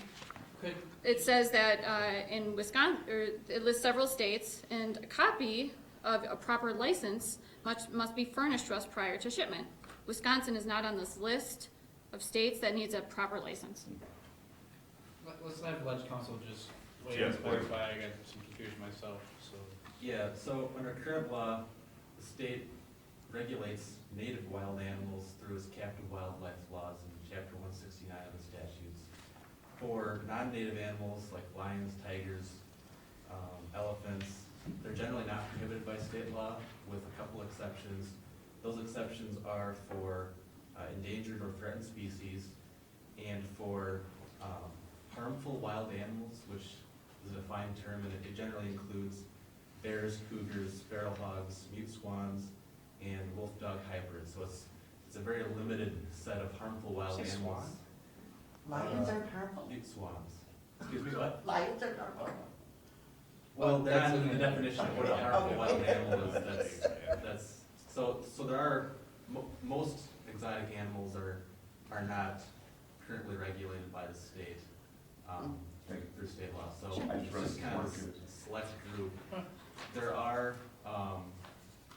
municipalities that do regulate animals within their districts, as was pointed out before by Representative Newland. The bill eliminates this ability of DNR to regulate harmful wild animals, that select group, and instead replaces that with this new scheme that's put forth by the bill that generally prohibits their possession unless you are one of a certain number of groups, or if you currently have one and you register that animal with your municipality. Can I just ask a question on that? So in the Ledge Council memo, it says, with certain exceptions, a person may not possess, take, propagate, sell, purchase, transfer, exhibit, rehabilitate a harmful wild animal without specific authorization by the DNR. At what point then does the DNR authorize people to possess wild animals? I'd have to, off the top of my head, I can't remember exactly the different And types is of that scenarios. just for the exceptions, maybe? And that's just for these harmful wild animals, which, as I pointed out, is a very small group.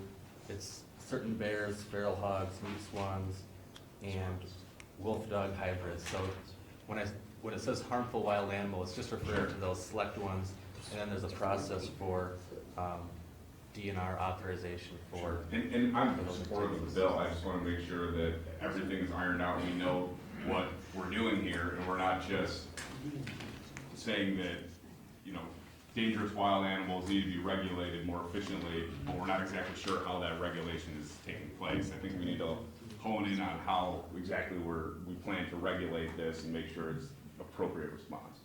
Good point. Any further questions from committee members? Representative Pope, sorry, I forgot. You mentioned that you would add to that list of prohibited. Sure. So what would you add? Well, in my experience, species that I think are exploited, wolves,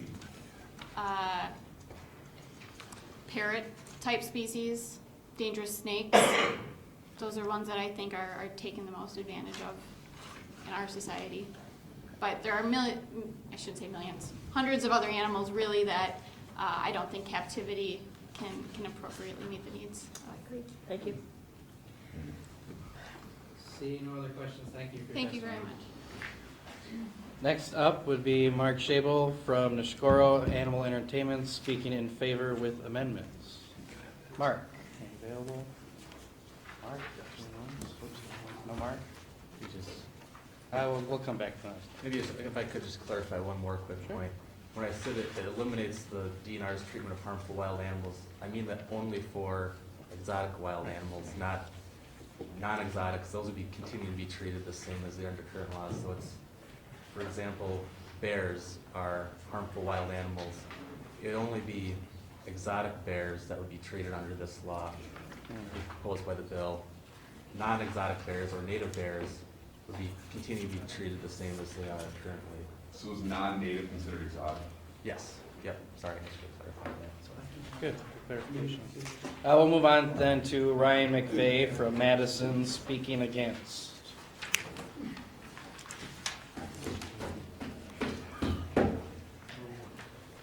Morning, yeah. Good morning. Yeah, for a little bit. We're working on it. All right. Again, thank you for taking the time to hear everyone, hear myself. My name is Ryan McVeigh. I'm the president and founder of the Madison Area Herpetological Society. We work throughout Madison to get to schools, get out in the community, and educate them about reptiles and amphibians. So my focus today, I gotta ask everybody as I'm talking, shake out of your head tigers and lions. I'm not concerned with them whatsoever. I don't know a lot about tigers and lions, and I'm not speaking towards that. What I'm speaking towards is the crocodilians. And so I've got kind of a lot to say, so hopefully you guys can kind of bear with me. I'll go as quick as I can so we can get out of here.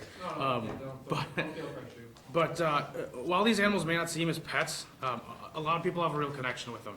And when speaking about the contact that everybody's been talking about, I can attest firsthand, there's a huge difference between having a kid read a book, watch a show, get interested in crocodilians, and actually going up and touching one. Many of you probably have pets, have been around pets. There's studies that show how much calmer you are when you're petting your dog, because you make a connection with an animal and you care about that animal. Zoos do a great job to bring those animals in front of people, but that contact, it does something with people. It gives us that emotional connection to that animal, and we care. And when it comes to conservation, that's unbelievably important. I can't get kids to care about reading a book unless it's an iBook and it's on their phone. And you can't get people to care about something unless they become emotionally attached to it. And that's where you get them to care about this animal, to teach them about it, why it's important, why its conservation is important. So in Wisconsin, there's never been a death due to a crocodilian. In the past 24 years, there have only been 4 incidents in Wisconsin dealing with any animal included in AB 333, including no deaths. So it's kind of making a law for something that doesn't exist, and I understand the concern. But when it comes to crocodilians, nothing's ever happened. And we're making a law to restrict something that's never happened.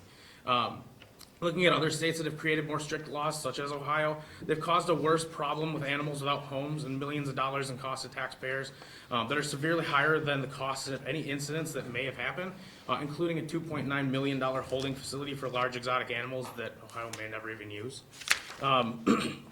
More recently, states such as West Virginia and Illinois have removed crocodilians from the proposed ban or implemented permit systems similar to what we are proposing today. In the back of this, I've proposed an amendment that I hope everybody gets a chance to look at. This permit system allows for educational organizations and keepers with the means to properly house these animals to continue to do so, while keeping them out of the hands of irresponsible keepers and animal welfare situations. And I think that's got to be the main goal of something like this, is not to just ban everything and get rid of it, but to the people who are taking the steps to keep these animals humanely and in a good and healthy and put in the public safety aspects to contain them should be able to continue to do so. However, people who aren't doing it, when you find a baboon in someone's basement in a bathroom, those people should be held accountable and shouldn't be able to handle those animals. So at the present, as president of an educational organization, I lecture at a lot of Madison colleges, including UW, Madison Vet School, Globe University, Madison College, as well as many K through 12 schools, community groups, and public events. And this bill, as written, limits my ability to educate people about certain species, such as crocodilians in the wild. There are exemptions in here for accredited zoos and other facilities. So like USDA is a good example.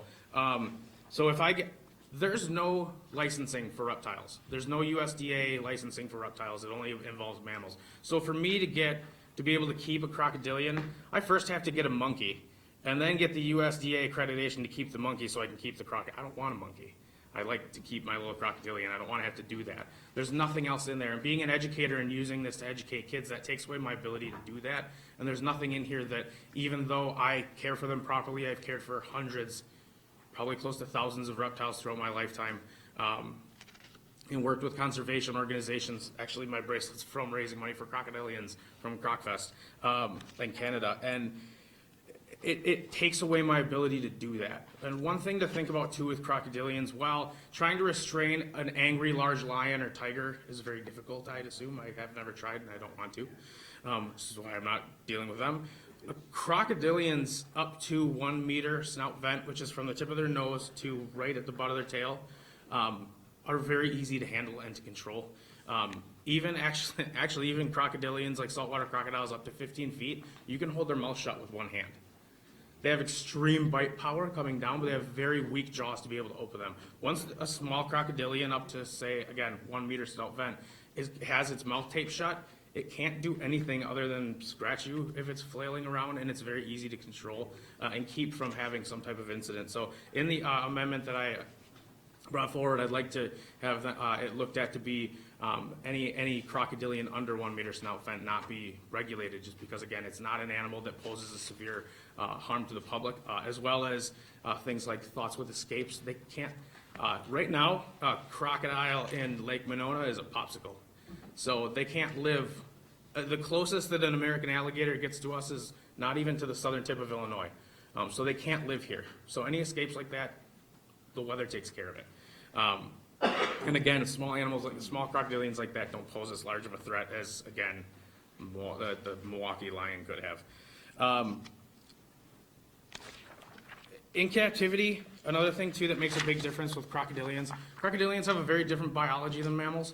In captivity, they typically grow very slowly, and it's a natural occurrence because of the biology of crocodilians. It's entirely different than mammalian biology.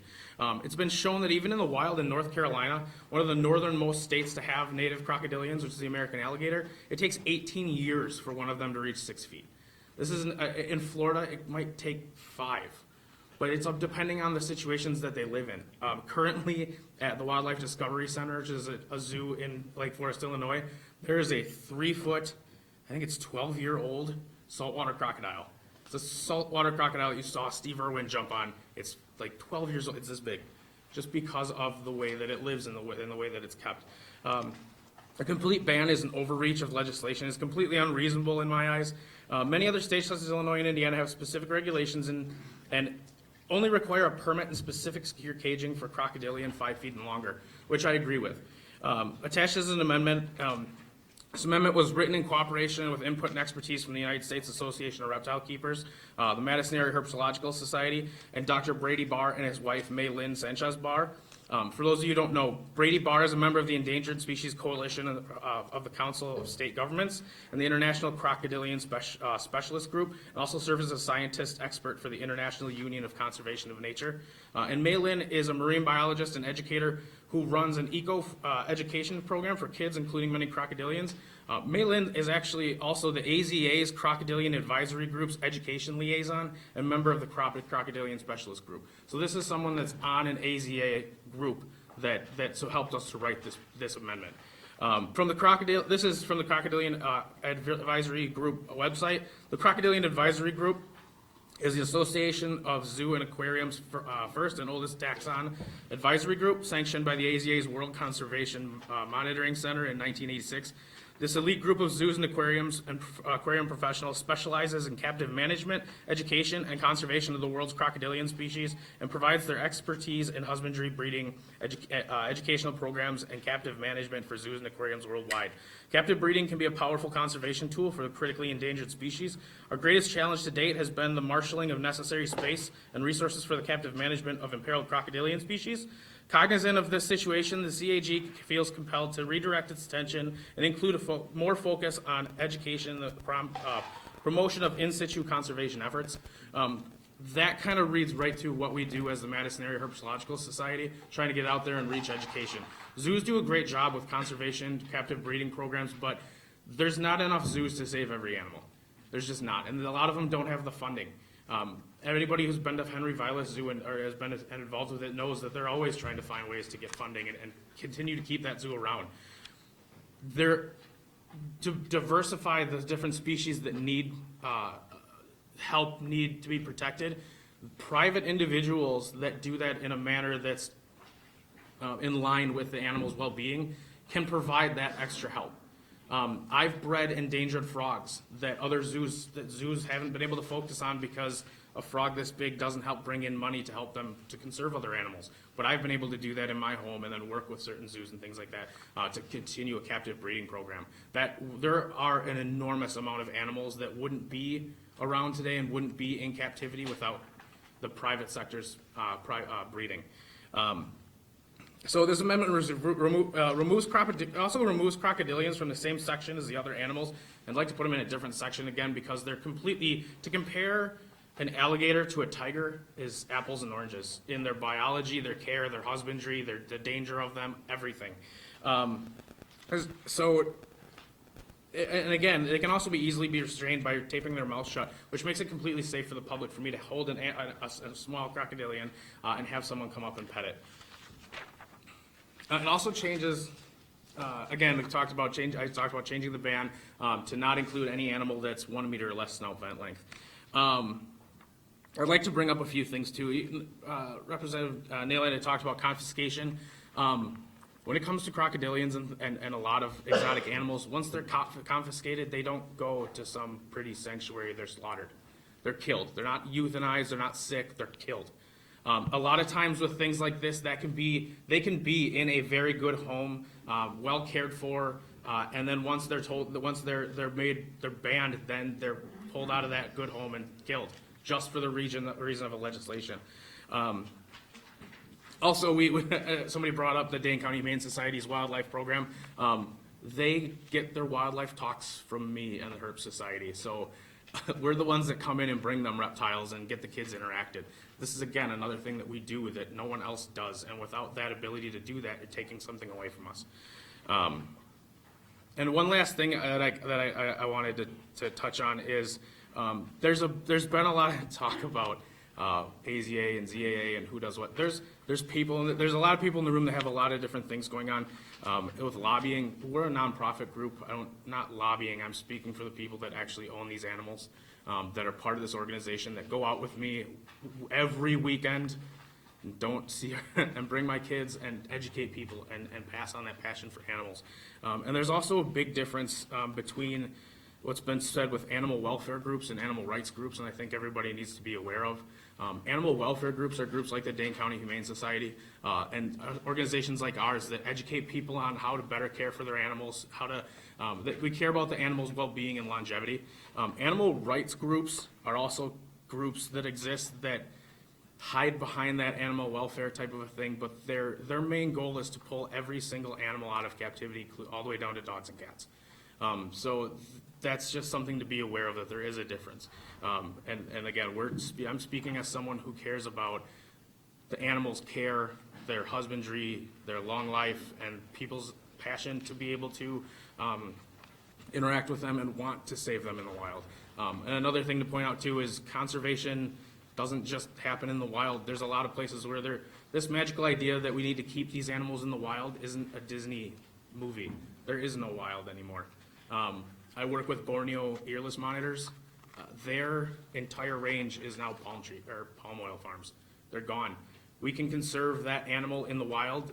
There is no wild. They're going to go extinct because they can't be brought into captivity and put into into breeding programs. They'll go extinct from trying to conserve them.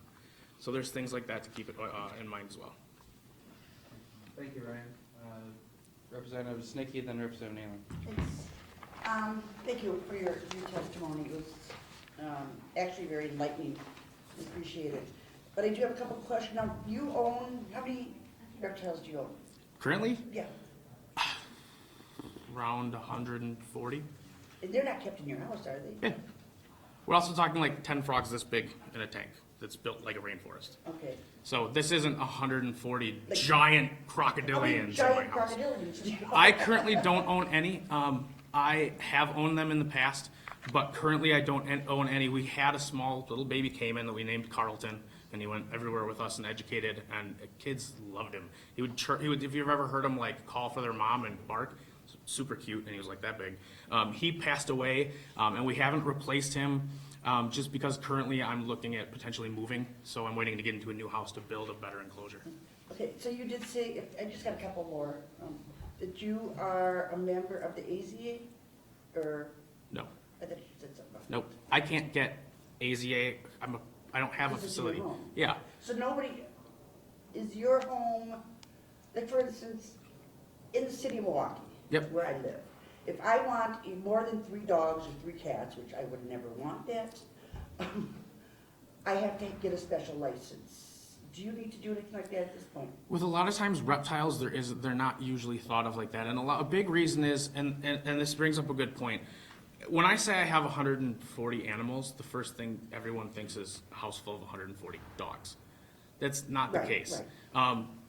That's why it's like saying I have 150 fish. If I have 6 fish tanks full of fish, no one cares because they're contained in tank. They can't live outside of the tank, and it's a lot of times the same thing with reptiles. They're contained in an enclosure. Excuse me. They can't live outside the enclosure for long.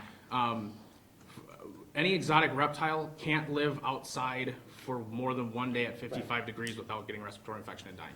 No, I'm worried And a about lot of times with numbers and things like that, a lot of these snakes that I own live in very small enclosures. Snakes reptiles aren't like mammals. They don't need to go out and run. Ball pythons are a good example. They're very common in the pet trade. In the wild, they go into a burrow, eat the inhabitant, and they live in a hole this big 22 of the 24 hours of the day and only come out to eat or drink. Right. So a snake is actually more comfortable in a very small enclosure where they don't feel like something's going to come out of the sky and eat them. So while I say I have a lot, they're all in basically one room, other than some of the rainforest enclosures that I've built to look really nice to be part of our living room. So if this bill was to become law, and you would have to give up even the frogs? No, right now as it is, it only They'd be covers grandfathered. it only covers the crocodilians. Okay. No other reptiles, which I'd like to keep it. We've dealt with other bills and things like that in the past with local municipalities where just like someone had said it would have, Dane County looked at passing a bill a few years ago that would have made everything that you've ever owned illegal, even goldfish and minnows. So right now, this is directly at crocodilians. Right now, nothing I own would become illegal because I don't own a crocodilian right now. Again, though, I would like to have one for our educational purposes, and if this bill came into pass before I moved, I wouldn't be able to own one. I wouldn't be able to own one. And there's no exemption for educational. Again, because I can't become an AZA accredited facility because it's my house. I can't become ZEA accredited. I can't get USDA accredited because there's no such thing for reptiles unless I get a mammal, get accredited, and then have it, which I don't want to do. Furry things are food. For reptiles anyway. Just one more quick follow-up if I could. Yeah, I don't think any of us in this room want to see healthy, animals or reptiles put to death. I mean, I don't think that's anybody's goal. But I do want to ask you about something you did say in your written testimony here, about the Humane Society of the United States being an animal rights group, which is correct. But do you have anything that, I have a little concern, and I don't agree with you here, because I've worked with both the United States Humane Society and my local, Humane Society. But I do have a little concern with your comment about, their goal is to, where was that? Remove from human contact all animals, including farms and pets. Where, do you have something to back that up? Yeah, it's on their website. You can dig into it and find that. It's on their website? You can find that on their website if you dig into it. If you go to humanewatch.org, that actually pulls up a lot of it, including, it's in their taxes and their tax forms. They're basically an animal rights group that's equivalent to PETA. They're just not as extreme with burning down buildings. But they work in the same when it comes to legislation. I've just never gotten that feeling from them. Because it's called the Humane Society, so you assume that it's an umbrella corporation. This is another point I want to bring up if you want to talk about the HSUS. I know it's not an umbrella, it's a whole separate thing than your local. But the Midwest Humane Society. Legislative Conference of the Civil and State Governments just passed a resolution to investigate them for fraud, for fraudulent fundraising. So that's another thing you can look into if you'd like. Representative Nayland, then Representative Nair. Great. Thank you, Ryan, right? Yeah. Thanks for your testimony. It was very educational. I appreciate it. I have a question about some of the suggestions you had in the amendment. In one section, it says a person who's authorized to possess a crocodilian may transfer the crocodilian to another person who's legally authorized to possess a crocodilian. Have you defined in this amendment somewhere who would be legally authorized? That comes into the permit that's already in the bill. There's one thing that got sort of missed with this. If I own a crocodilian and I'm grandfathered in and I get the permit that's needed to keep that, and for some reason I'm no longer able, in my eyes, to keep him properly, there's nothing for me to do with it, because someone who doesn't have a permit can't take it because they aren't grandfathered in. So you'd have to transfer it to someone else who was already grandfathered and had the permit, but they can't obtain a new animal. So this kind of is just saying if they have a current permit that they can take in an animal. Otherwise, if there's no more welfare situations if that happens. There's nowhere for it to go. Sure. And you'd be advocating then in the registration section of your amendment that it wouldn't be a person that would be registered to possess a crocodilian, it would be you would advocate for each crocodilian being registered with the municipality? Yeah, it'd be like a dog. If you have 3 dogs, you have to register those 3 dogs. So with the crocodilians, if you had 2 crocodilians, such as with the with some of the with the crocodilian I have in mind that I'd like to work with to keep around for educational purposes, is a very small endangered species. I would like to get a pair and build an enclosure and work on captively breeding them.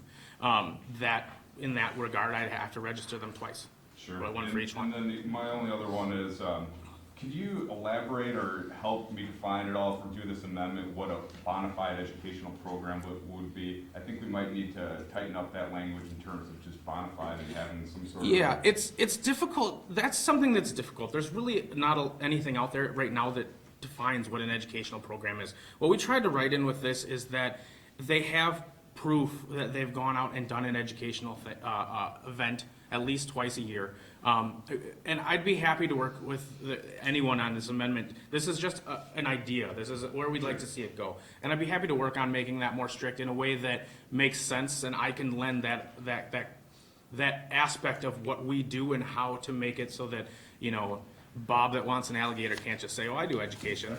Yeah, and I would like to make that more strict. Again, I'm not against having crocodilians having to be registered. To be honest, I'd rather see them have to be registered. I'd rather see some type of oversight to some of them so that we don't end up with, in Sheboygan, the one that ended up in a gutter or something. There needs to be more to stop that from happening. And I was hoping that registration would do that. A lot of times it's alligators that you see that way because they're brought in and they're very cheap. Other animals like caiman, things that are mentioned like caimans, some caimans are $500 a baby. Not many people just get that on a whim. So I would like to work more to make this work better for everyone. And like I said, the whole goal is to just not take away the ability for a proper keeper to keep that animal if it's being kept healthily and safely, and make it so the people who aren't doing that are prosecuted or lose that right and ability to keep that animal. Thank you. Thank you, Mr. Chair. This is more of an observation than it is a question. Many times it's been brought up, education of the alligators. We have a small village in my district, Leon, Wisconsin, that they do a Gator Fest every year. And that was because about 12 to 15 years ago, there was an article in one of the major U.S. magazines that said there's an alligator infestation in Leon, Wisconsin. And one of the authorities in Leon called the paper, the magazine, and said, "What do you mean Leon, Wisconsin? Don't you know where we are?" Well, it was supposed to be Leon, Florida. Yeah. And they refused to change the article. So they figured, well, if you're going to do that, we're going to go with the Gator Fest. We'll have a party every year. Well, the next time you have that, you call us up. I'd love to come up and display some animals if I still can. Let's see, it's first weekend in August. Good. Well, my education coordinator is listening, so we better put that on calendar. Sorry, yeah, Randy Fox, same time, Representative Polk, you're up. Okay, thank you very much. Do you have anyone interested in introducing your amendment? We haven't yet. I'm looking for someone to be interested in introducing it. I think it's a fair amendment, and I'm hoping to find some support for it. Okay, so far it's just a hope? So far, it's just me putting it out there as, this is something, there are a lot of people in Wisconsin that keep reptiles. 1 in 11 households keeps reptiles. It's the fastest growing sector of the pet industry, and a big part of that is because they're easy to contain in a small enclosure. They're hypoallergenic. It's something that you have to learn about. You can get any type of dog and it's the same type of care, but 2 different type of geckos continue to see different care.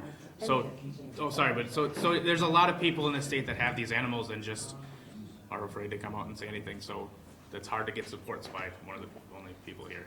And I see that you chose compliance with the guidelines for the AZA, but you don't mention ZAA. Is there a reason why? That was just a misstep on the, I would support either. I've seen zoos from both.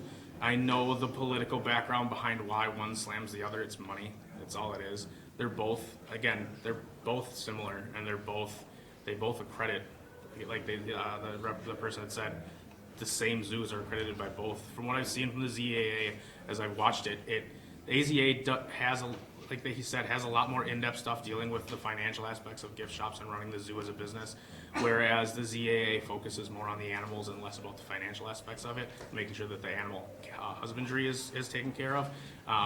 That would have just been something that was left out, but I would support having both of them in there. Thank you. Any other questions? Seeing none, thank you, Ryan. Yeah, thank you. I'll call Mark Schabel again from the Socorro. One time, otherwise I'm just gonna put it in the file. Too late. Moving on then, we'll have Melanie Weberg from Osceola testifying in favor.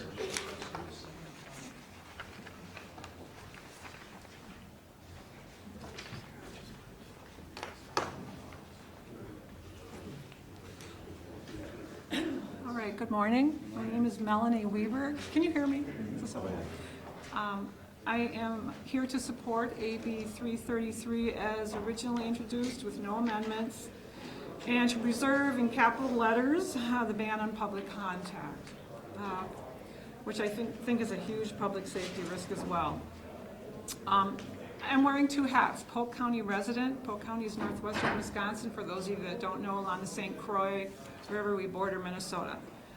So I'm here as a Polk County resident and also a member of the League of Humane Voters, Wisconsin chapter. But as a resident of Polk County, we live within approximately 1.5 hours of the Twin Cities, Minnesota. And since Minnesota does have regulations for captive exotic animals and Wisconsin does not, I'm concerned that Polk County, which is a rural county, is attractive to what I would consider shady individuals from Minnesota and other states as well, who have no regard for public safety, public health interests, nor the humane treatment of captive exotic animals. This summer, we had a huge, I didn't even know, it was 1.5 miles from my house, a huge cockfighting ring that was discovered. And since then, it's been on my mind quite a bit. And so when I was preparing what I wanted to say today, I did call yesterday. In the middle of the day, I called the Polk County Sheriff's Office, and I asked them about, I said I was coming here to make comment on the Exotic Animal Bill AB 333, and could they give me some information? Well, within 2 hours, they had called me back. Because of the reporting system they have, they called it the DAM reporting system, DAM. They couldn't pull up any exotic information. They were able to go back to 2007, and he said they had about I talked to the office staff and the sheriff, they had about 300 animal cases since 2007. They were very helpful. That made me think that they were, subtly, I took that as they seemed to be very supportive of getting the information out there. I told them I was in support of it because I'm concerned about captive exotic animals in our rural county. They said if I do want exact information on exotic animals, they'd be glad to work on that and get that back to me. My experience has been with Polk County that they do look to the state oftentimes for leadership or guidance on the issue of captive animals. And I think some of the things I wanted to talk about have been said, and I don't want to belabor that. I think captive exotic animals are a risk to public health. That was mentioned. You all know about the monkeypox outbreak that originally was from approximately 300 animals, 9 different species that were imported. That was here in 2003 in Wisconsin. 53 people and a child, I guess, actually had developed encephalitis from that. And then also the risk to public health from animal prion diseases. I know this summer, there was an 8-year research done, was published this summer, and scabies of prion disease had jumped species. So I think that is a possibility. The risk to wildlife from exotic animals as well, I think we know about that. I did talk to a veterinarian and biologist, and they had said, quote, one of the dangers is not knowing which diseases our wildlife will be susceptible to. She had given me 2 examples.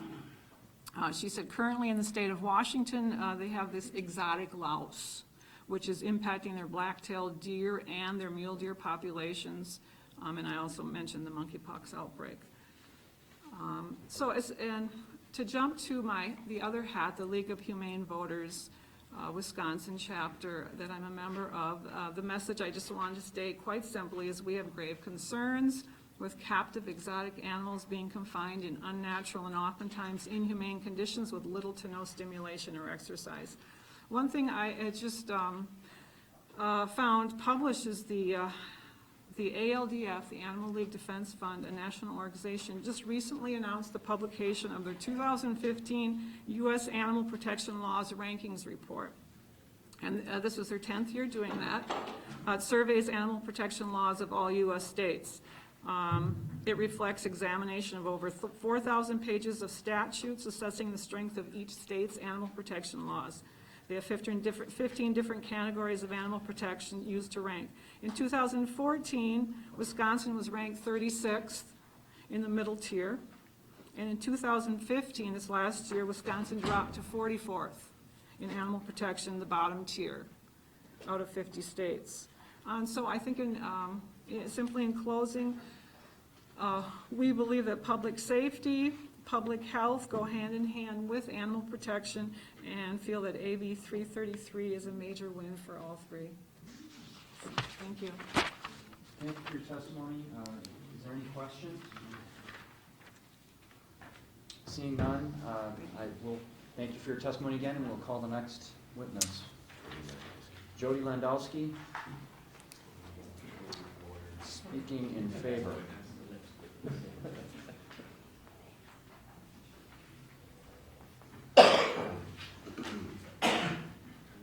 Hi, my name is Jody Landowski. I live in Racine, Wisconsin. I'm here as a concerned citizen and my love for animals. A lot of things have come up with this bill, and my biggest thing is obviously the protection of the animals. Yeah, they are a danger to humans normally don't have a good idea of what they're getting into when they get these exotic animals. They're kept in horrible condition, and these animals don't ask for it. They don't want to be kept in cages. They don't want to pace around. They don't want to get malnourished. They don't want to die from diseases that they wouldn't die from in the wild. And too many people are allowed to have them. I mean, I shouldn't be able to just go up to some farm and say, oh, I want that tiger cub, thanks, I'll give you $300 for it, and I get it. It's ridiculous. It's absolutely ridiculous that people are able to do this. I'm just incredibly concerned, and I want to see it stopped. I know there's a lot of people out there that want to use animals for education, but they have to look at the stress value of the animal. How stressed are these animals when they're used for education? These lion cubs and tiger cubs that are used, yeah, unfortunately, once they get big, they end up going to the meat trade. They go to warehouses where they're sent for slaughter, and it's unfortunate. And I think if a bill was put through where it could stop this from happening, these animals wouldn't be put in these circumstances. It's kind of my concern that I have. Thank you for your testimony. Are there any questions? Seeing none? Thank you. That does conclude the speakers and the testimony today. However, we do have individuals who have registered for or against.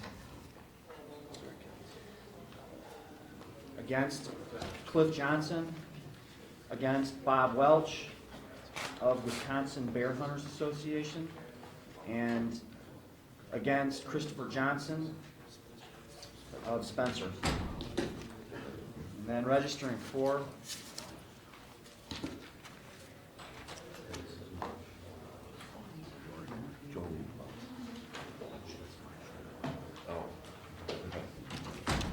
Yeah, we probably should. We're gonna have to backtrack. I gotta fight this stuff. We called them twice. Hang on. Yeah.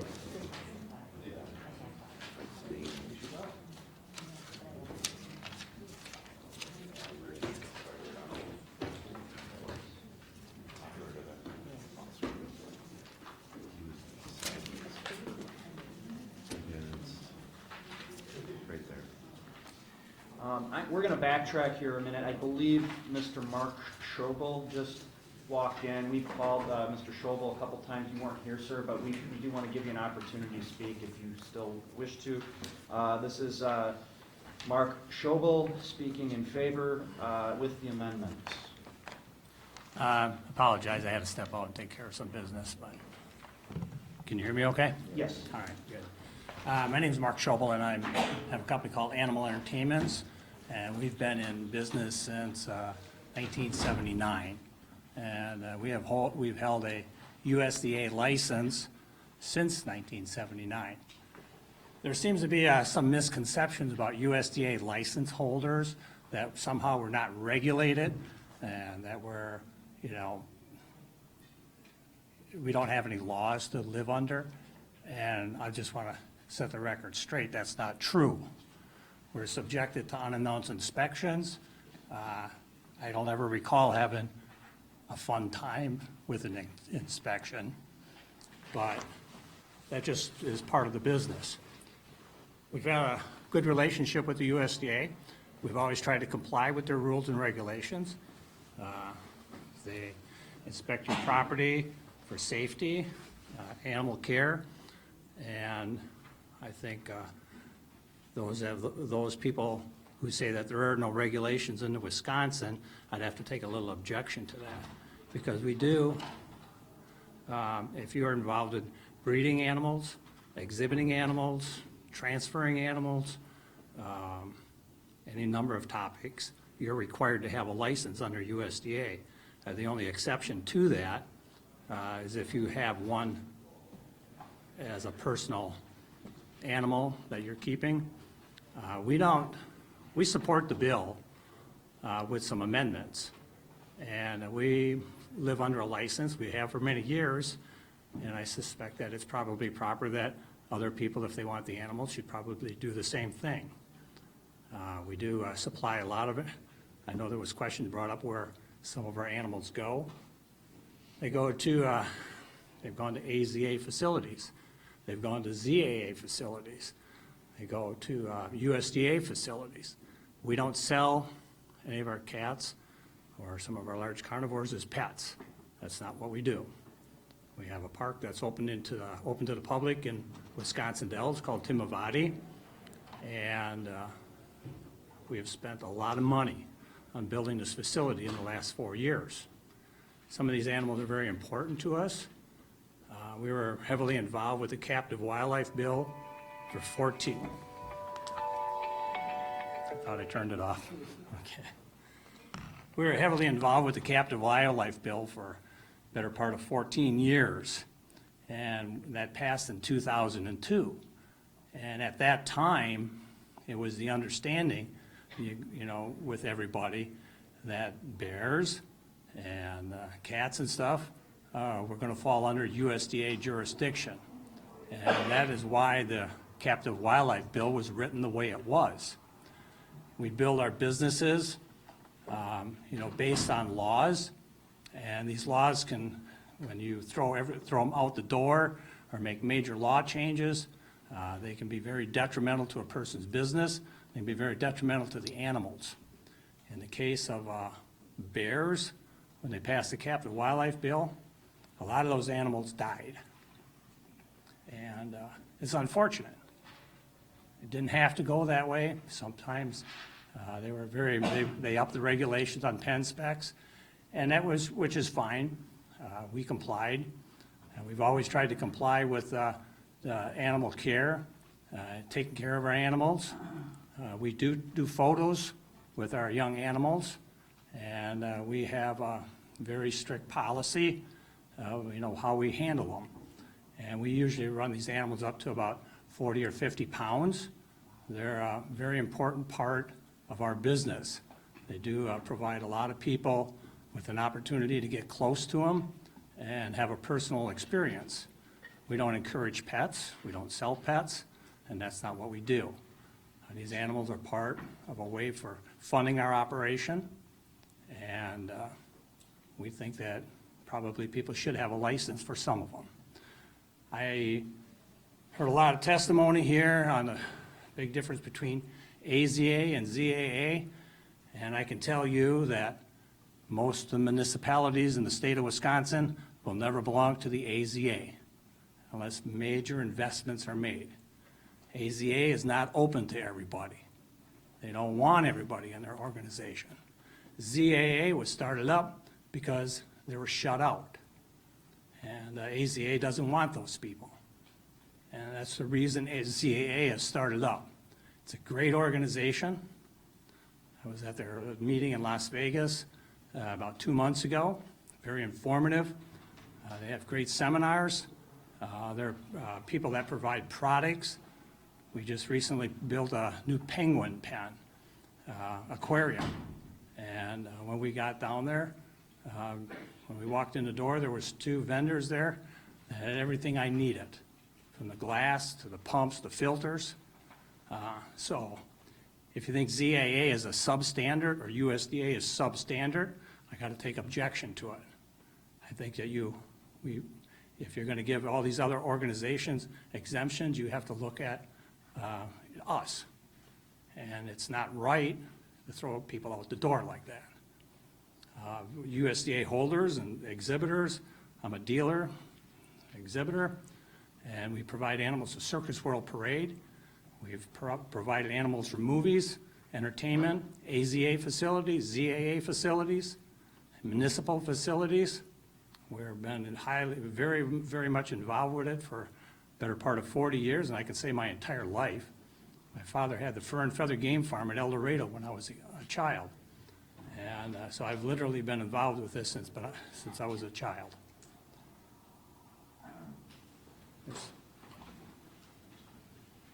I somehow feel like I'm sitting on a little bit of a hot seat here.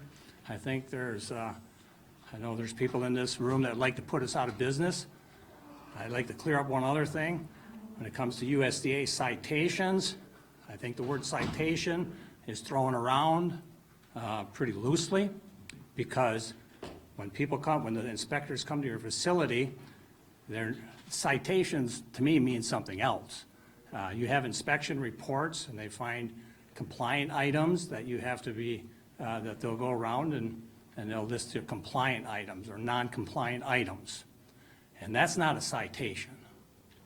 Those are non-compliant items. And then somebody will say, well, they had 50 citations. Well, I don't know that 50 non-compliant items, I'll tell you, would be an extremely lot, you know, and there's probably something more going on if you had 50 non-compliant items. And I don't know some of the situations that they're talking about, but we take a lot of pride in our animal collection. We have a very nice animal collection, and we support the bill with the amendment. Thank you for your testimony, sir. Are there any questions for Mr.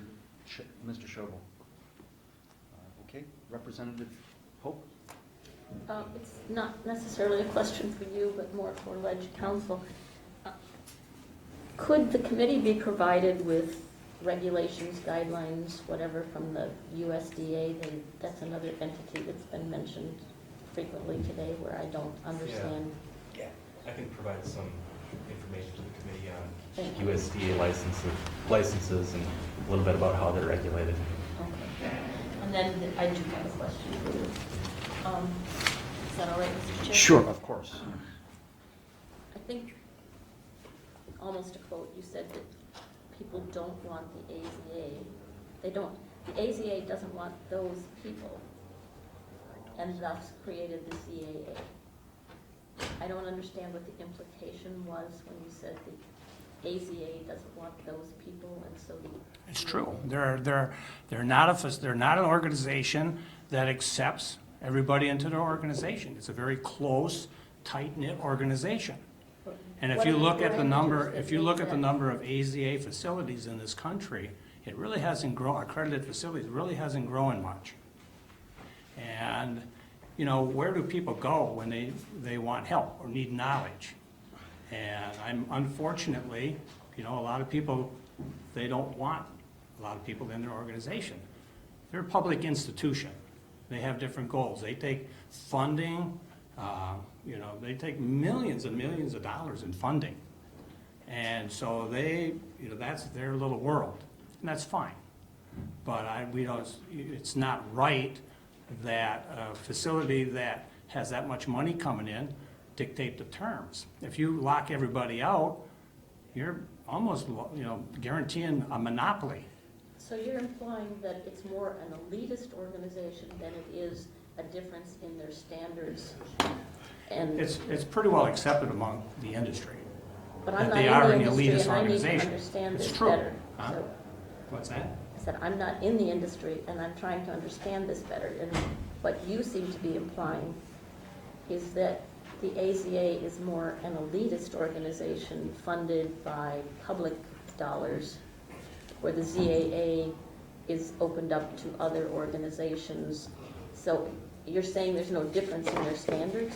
Is that what you're telling me? I'm not saying that there's difference in standards. They have their own agenda. They have their own, you know, what they want to achieve and what they do. And it doesn't always, you know, there's many different ways of running a business and operation. We're not funded by the public. We're funded by hard work, you know, and dedication. And the ZAA has got a lot of private members that would never, won't get into the AZA. Going back probably 25 years ago, the AZA kicked most of the private members out. And I believe there's only one Because- registered dealer in AZA. I don't mean to put you on the defense. I'm just struggling as a committee member who's going to have to vote on this bill at some point, I presume, to understand what the differences are. And I don't There's think I'm only, there yet. in Wisconsin, you have Green Bay, you have Racine, you have Milwaukee and Madison, and I think maybe the Crane Foundation in Baraboo are AZA members. And at one time, there was Wisconsin Zoo Associates that had the private members and all the municipalities, including the ZA, or including Milwaukee and Madison. They were all members of the Wisconsin Zoo Associates. And now, you know, those large organizations are not a member of Wisconsin Zoo Associates and don't want to be. Some of the municipalities, you have Oshkosh and Manitowoc and Chippewa Falls. We supply parks with those animals. I recently, this fall, built the interior pens and gates for the Kodiak bears in Marshfield Zoo. We have a very nice workshop, metal shop, fabricating shop. We have trucks and trailers. We're a company that transports, handles, moves animals. And I don't know if I'm helping to explain the difference between AZA and ZAA, but we're all licensed by the USDA. Everybody's got to have inspection. And if any zoo comes and says that they've never had an AZA facility, never had any non-compliant items, I would have to take exception to that. Because I believe that everybody gets non-compliant items. You mentioned that you were subject to unannounced inspections. Yeah. How often does that happen to you personally? A lot. We do road shows, we get inspected on the road, we get inspected at our park, we get inspected at our off-site facilities. You know, maybe 6, 7 times a year at the different locations. Thank you. We have Representative Sinicki and then Representative Needham. Thank you, Mr. Chair. Representative Pope really pretty much addressed my question, my issue. We came into this hearing thinking this was a non-controversial bill, really. And suddenly, it has turned extremely controversial. And I'm just trying to wrap my head around some of the discussion that we've had here today. So we've heard from a representative from ZAA. Is there anybody here from AZA that I could talk to privately? You would like to give me some information? I'm kind of curious to know what facilities in Wisconsin are AZA? Milwaukee, Madison, Racine, and Green Bay. Just those zoos? Yeah, that's to my knowledge. Just those zoos are accredited through AZA. AZA and the Crane Foundation? I think the Crane Foundation is also. I'm not aware of any other ones. I know the other municipal zoos, Manitowoc, the medium-sized cities are not. There seems to be this, you did say, the AZA operates pretty much as a private type club. And I'm just trying to, because I know like at Milwaukee County Zoo, there was an issue a few years ago with their accreditation for their elephants. And it was the AZA that, they put their foot down and said, you need to do this if you want to keep your elephants. So, I think there's just a different level of standards that we're looking at here. Sure, there's a. And I'm just trying to wrap my head around it. So I'll get my answers from that I need. Did you have a further comment? No, I'm just. Okay, Representative Neiman. Thank you for your testimony. I'm interested in what you said about, you do road shows with the animals, right? Yes, we're licensed as. Do you have to get a specific license or like a? It's covered under our USDA license. Okay. Yeah. So you don't have like a C license as an exhibitor? Yes, I do have a C license. Because it's my reading of the bill, if you have a C license as an exhibitor under the Federal Animal Welfare Act, possibly be considered circus and would be exempt from this bill. Is that correct? You know, Like a lead counsel? Repeat the question. Yeah, if somebody has a C license as an exhibitor under the Federal Animal Welfare Act, would they be classified as a circus and be exempt? I can answer that question. Yeah, go ahead. A C license is for exhibiting, whether it's traveling road shows or you have a private, you have a stationary setup. Sure. B is for breeding and, supplying, and it depends upon how much of your income comes either way. We have our farms licensed as B, and our zoo is licensed as a C operation. And I only ask for the purpose of you fitting the definition of an exemption currently in the bill. If you would need the additional protections under the amendment of being exempt as having a license from the U.S. Department of Agriculture. I'm just trying to figure out if you currently would be classified as exempt under this current bill. That would be my question. If it was a USDA license, I believe a B and a C, both should be exempt. You have situations where the small municipal parks rely on our company to move animals in and out.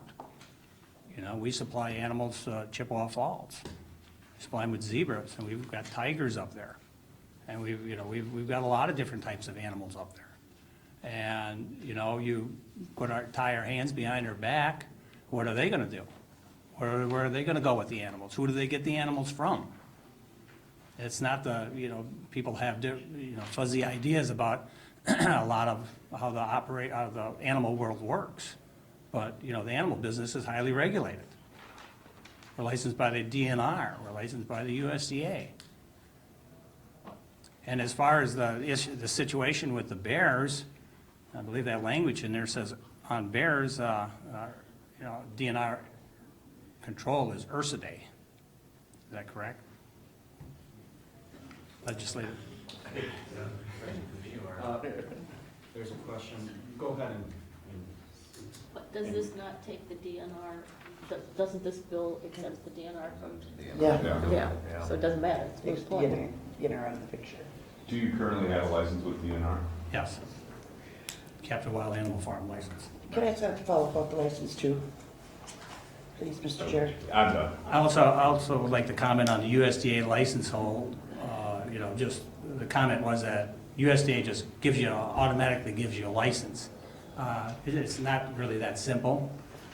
You do have to fill out your form, you do have to fill out your reports, and you have to turn them in every year. I guarantee you, if you're 2 minutes late, you won't have a license. They're very strict on the license. They give you no time lapse at all. Your license is supposed to be, you send it in, and if it's not there by the due date, start over. Representative Sinicki, did you have another question? Yeah, just a quick question on the, it's not me. Let's hope it doesn't go off.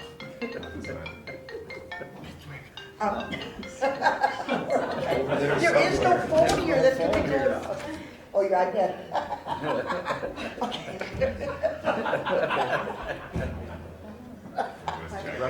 Thank you. Just a quick question on the licensing. So when you talk about like the C license, and that's like a traveling, Correct. So Well, we talk- no, C license can be traveling or stationary. okay. So when you talk about the municipal parks, and you furnish, yeah, is that for like a petting zoo or? No. but- I but- provide, a variety of animals. From Okay, primates so, to, but a C license would include things such as petting zoos, correct? I have a farm, not in my district, but outside my district, that does a lot of shows in my district. Petting zoo, and they routinely put their animals in parades, in cages, which I think is in order to disgusting. do that, technically, they have to have a USDA license. USDA license. Yes. Unless it's farm animals. Well, some are farm, some are exotic. Well, if they're in exotic, then they have to have a USDA license. Is there any more questions? Hearing none, I thank you for your testimony.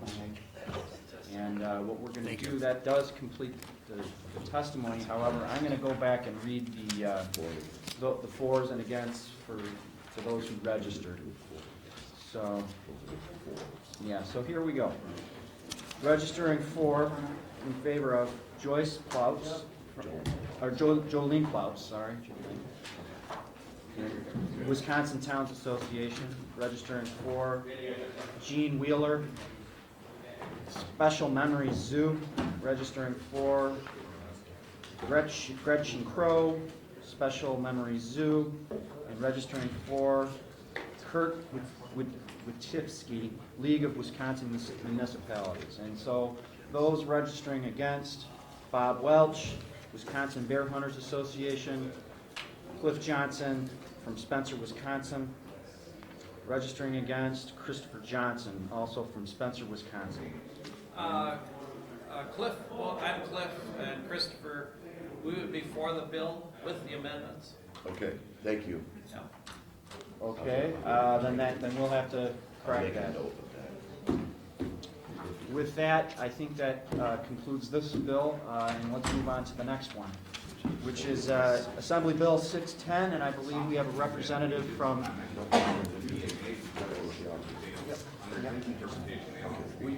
We have Senator Vanguard back here with us, and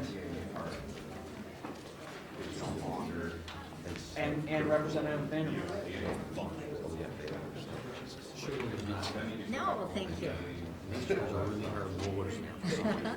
fine. How are you today? Good. Good. You want to start off? The office. Sure. And if you don't mind, that I'm testifying in. Oh, God, I know I got another one after this, too, so go. Whenever he's ready. Yes. Thank you. Thank you.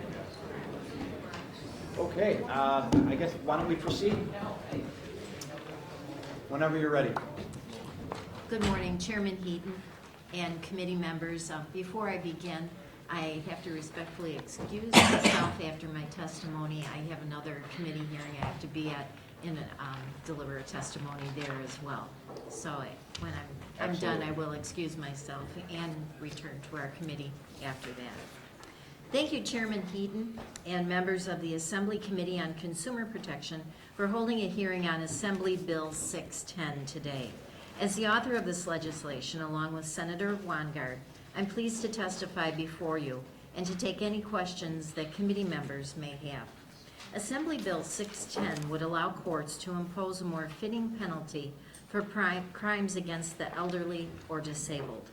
At the request of the Wisconsin Department of Agriculture, Trade, and Consumer Protection, this legislation will add specific crimes to the already existing list of conditions under which a court may impose such a supplemental forfeiture.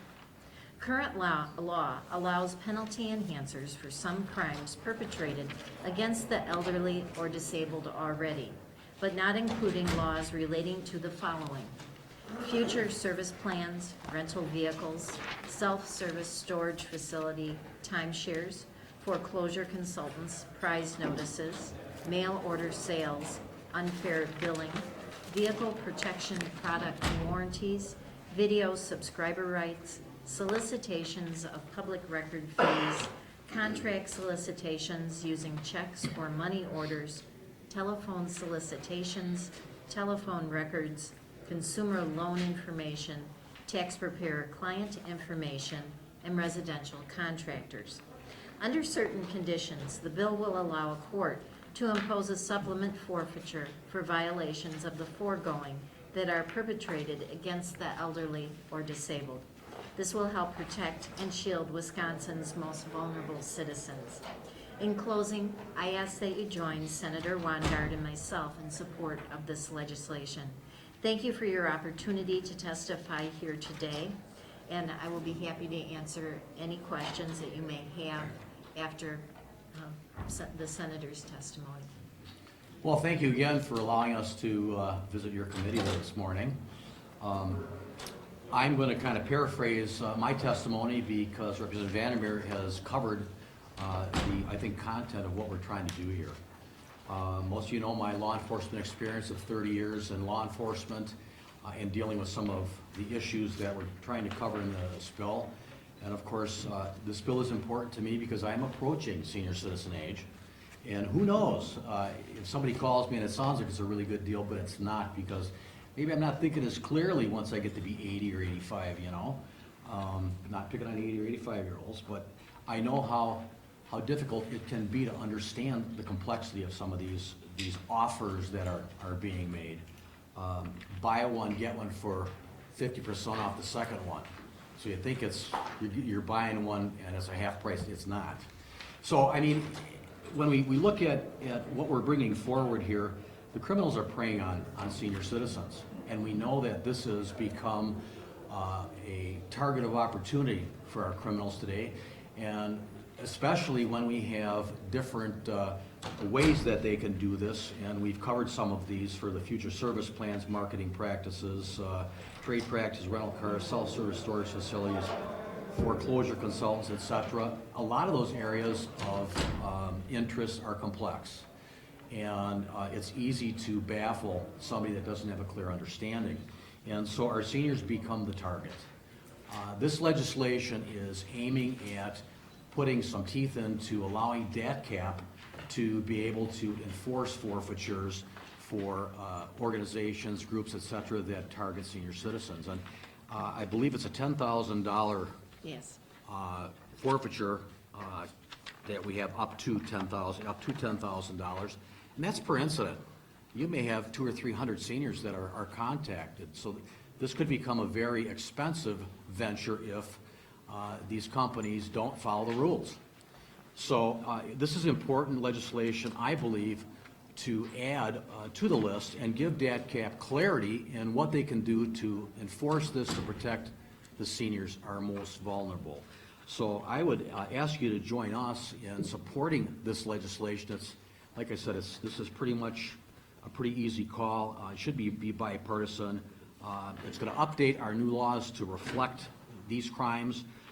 AB 610 will allow them to impose the fines that I think are in order for these violations. And again, I thank you for hearing this important bill.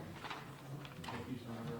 Any questions for Representative in here in the center? Yes. So we have Representative Young. Just a quick question. Current law, what is the definition of elderly? Is it, I see in your testimony, it says 60. I think It was over 60, as I 60, I recall. believe. I think it is. Just wondering. I'm going to be 63, so I don't feel elderly, but what can I say? Getting close, getting close. And I would also, if I may add something, very important, we talked about putting some teeth into this bill for those who are, violating against our elderly. There is also, we talked about the fine that would be levied against those that do this. However, that would be payable only after restitution is made to the victim. And I think that's very important too. And this goes beyond just elderly. This is disabled individuals too. Yes. So we encompass that also, and that's another area that, anytime somebody has a vulnerability, there's always somebody out there that's going to try to take advantage. Hopefully this will be a huge deterrent. And we have Representative Katzman. Thank you. My question is, I think for the council, we already answered the definition of elderly. I think we established that to be 60. Is there a definition of disabled? Yeah, and just to clarify, the 62 is the definition of elderly Okay, person. 62. These definitions are, the bill is really adding on to a current law scheme for these supplemental forfeitures, so the definitions are already in law. They don't need to be in the bill. Right. So an elderly person means a person who's at least 62 years of age. A disabled person means a person who has an impairment of a physical, mental, or emotional nature that substantially limits at least one major life activity, which is another defined term. And if you want, I can tell you what that. A major life activity means self-care, walking, seeing, hearing, speaking, breathing, learning, performing manual tasks, or being able to be gainfully employed. So if you, to be a disabled person, that means that you, under this provision, you have an impairment that substantially limits one of those major life activities. Do we have any other questions? Representative Nealon. Thank you for bringing this bill up. I just have a question on the priority for restitution. I found it interesting that this bill you would have to pay the restitution before the defendant pays forfeitures imposed under this section. Is there precedent anywhere else in state statute has something similar in which restitution must be paid prior to forfeiture being imposed? Probably a good question for Judge Counsel. Is there? Senator Winslow. So, the current law scheme provides this already for certain statutes. If you look at the bill, you'll see the section on priority for restitution. That exists currently for certain provisions where courts order in restitution. The restitution is paid to that person before the supplemental forfeiture part is paid. Again, it may be worth noting, this is all separate from the actual penalty for the underlying crime itself. So there's a penalty for the crime or civil infraction that would apply separately from all of this for these incidents. It just happens to be that if it's a crime or infraction that's committed against an elderly person or a disabled person, then this other scheme goes over the top of it and also applies to. I like that. Yeah, I think it should be applied more generally. Well, I think the reasoning is we're already in a position where the victim's been victimized once already, and then to put them last in line, especially when they have a disability and they may not have the means to even care for themselves, etc. They've just been bilked out of potentially what their resources are. I think it's important that we put them in a priority position for being made whole. And secondly, if you're a senior, who knows how much more time you have. You only have so many weekends in your life, you know. Well, that brings up a lot of issues with restitution I think we need to address as well, but I like this idea, and I think we should maybe look at extending that priority for restitution into other crimes as well. Are there any other questions? Hearing none, thank you, Senator Warner. Thank you. Thank you. Thank you so much. That concludes, oh, I'm sorry, we have Frank Cassetto from the Department of Agriculture, and Trade and Consumer Protection. Dad, Sorry, Mr. Chairman, thank you very much. Members of the committee, Happy New Year. Thanks for the opportunity to say a few words in support of AB 610. Also, I would like to thank Representative Vandermeer and Senator Weingart for their sponsorship of this bill. After listening to both of them speak on it, I can truncate my remarks even a little bit further. You have a copy of the bullet points that we put together. And I will reiterate the fact that the elderly population, while we don't have the data and maintain the data here on the state level, through the FTC, our federal partner basically, we know that the senior population is continuing to increase, and we expect that, especially as the boomers are going through, that the risks that they pose or that come their way are going to continue to increase. I mean, we know that as data. The center part of the remarks that I was going to be giving you on the bill, I think have been pretty much talked through. If you want to get into details, I did ask Michelle Reinen to come over here. She's our Bureau Director for Consumer Protection. If you have specific details that I may or may not be able to answer, I will defer to her if it's okay with the chair. But the last thing I wanted to say was really the impact on DATCAP. Because there will not be any new enforcement areas, the actual workload for DATCAP staff will not change. So whatever you do, we're happy with that.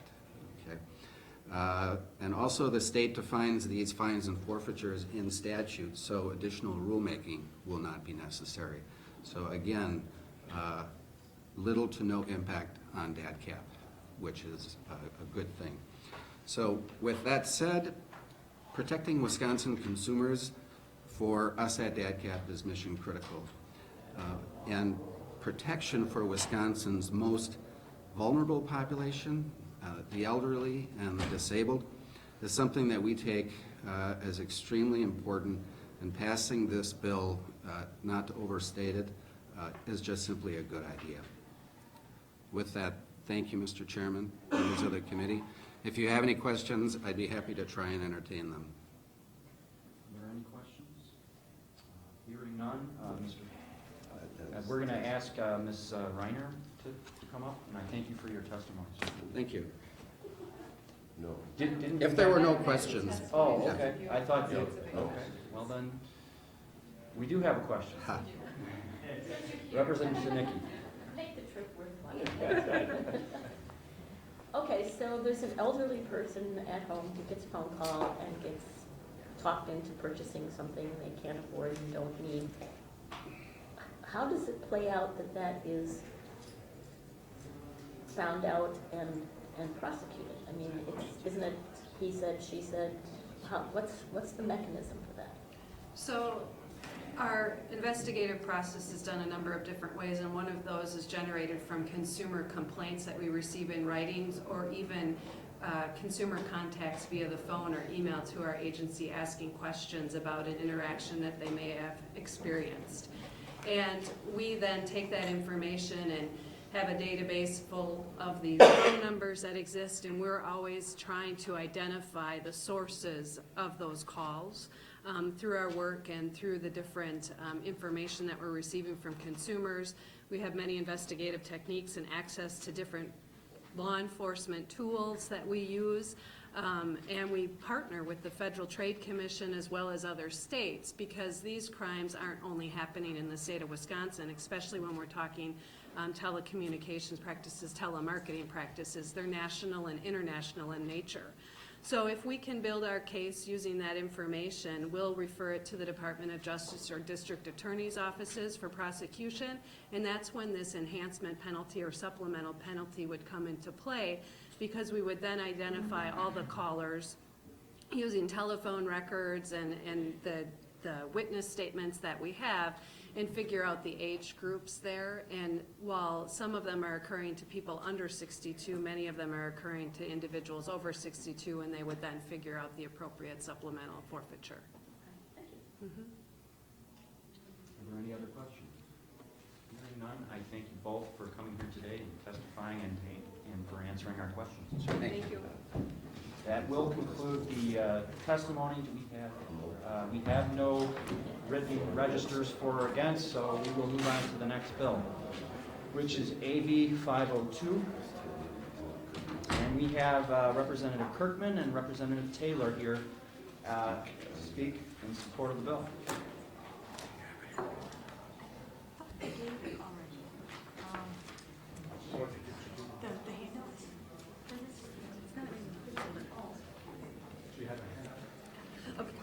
My testimony, I guess, will be coming, so.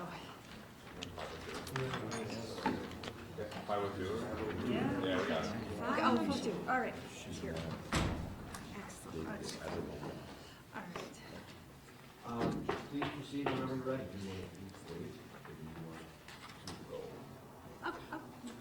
You have Representative Kirkman. It is, it's already been distributed. Chairman Heaton, committee members, thank you so much for hearing Assembly Bill 502, the liquid nicotine bill. Representative Taylor and I have come together to put forth a common sense bipartisan piece of legislation aimed at protecting the public by regulating liquid nicotine packaging. In recent years, electronic cigarettes have become a very popular alternative to traditional cigarettes. The FDA defines electronic cigarettes as products designed to deliver nicotine or other substance to a user in a form of a vapor. These devices contain heating elements and a cartridge for the substance, often nicotine. E-cigarettes are in a closed or open system. Closed systems are similar to this kind of a system. It's a closed system. which is sealed by the manufacturer, not intended to be opened by the consumer. Open systems are similar in this, but are refillable and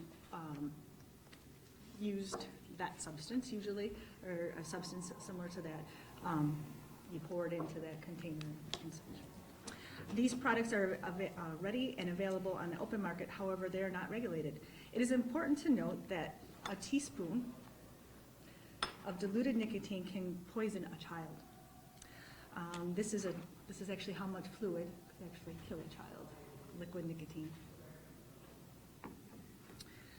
One local supplier boasts on its website that 1 in 15 millimeter bottle of liquid nicotine is equivalent to 1 carton of traditional cigarettes. Or look to a different way, 1 bottle can potentially kill 3 children. Therefore, it's important to regulate these items so that the potential death is minimized. AB 502 provides needed regulation for liquid nicotine in an open system that requires the Department of Ag, Trade, and Consumer Protection to promulgate rules requiring special child-resistant packaging for open systems of liquid nicotine.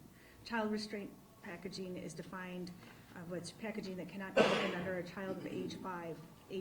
By passing AB 502, Wisconsin would join 18 other states who have enacted this legislation. So thank you today for taking the time to hear Assembly Bill 502, and I am optimistic that myself and Representative Taylor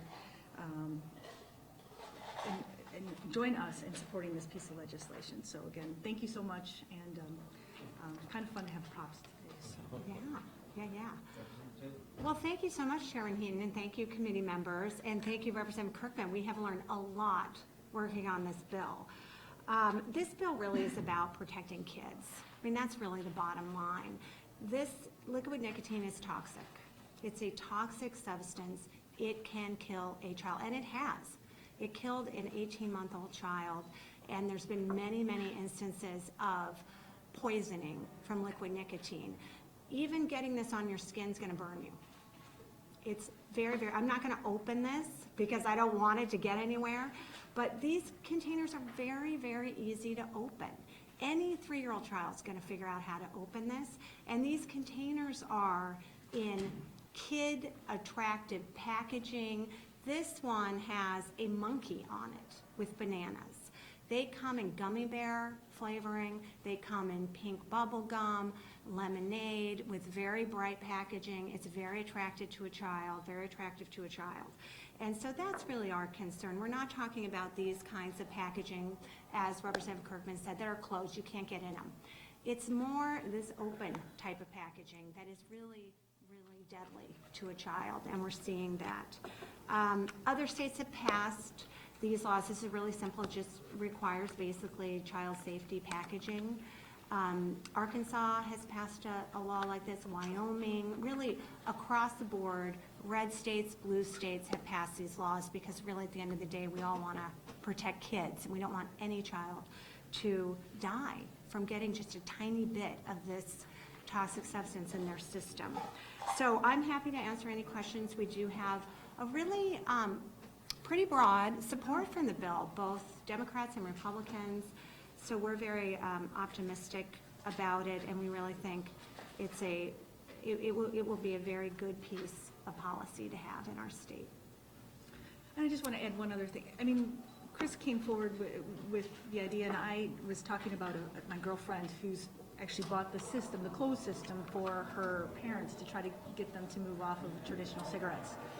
And in that research told me that, you know, nicotine, just even getting a small amount can be just very, very harmful to your system. So the teaspoon could kill and poison a child to death, but a small amount, you know, is just as hazardous. And so that's really why I wanted, you know, to work with Chris when this bill, when the idea came forward. Great. Thank you very much. Any questions? Representative Pope. Thank you very much, Mr. Chair. So does the bill address where this will be displayed in stores? Obviously, it's small and could be shoplifted rather easily. Does it, like cigarettes, require it to be behind the counter, or are you just talking about the packaging itself? Right, it's just the packaging. That would be another interesting bill, however, because a lot of the tobacco, that might be something you all want to consider. A lot of these tobacco products that aren't cigarettes, but they're chewing, they look like bubble gum, they're all in front of the counter. And they're really designed to appeal to kids, which is very disturbing. So we don't address that. This really addresses the packaging. We thought that was the most critical piece. But there certainly are other issues with all of these tobacco products that are targeted really at kids. Could the department in promulgating rules add on that they can't be out where they can be shoplifted easily? Could that be part of promulgating the rule? We have the ability to regulate fair trade practices, but placement of product typically has been part of something that's been statutorily defined, and then we go from the linking from there. So it'd be something I think Yeah. that the pledge council will have to look at.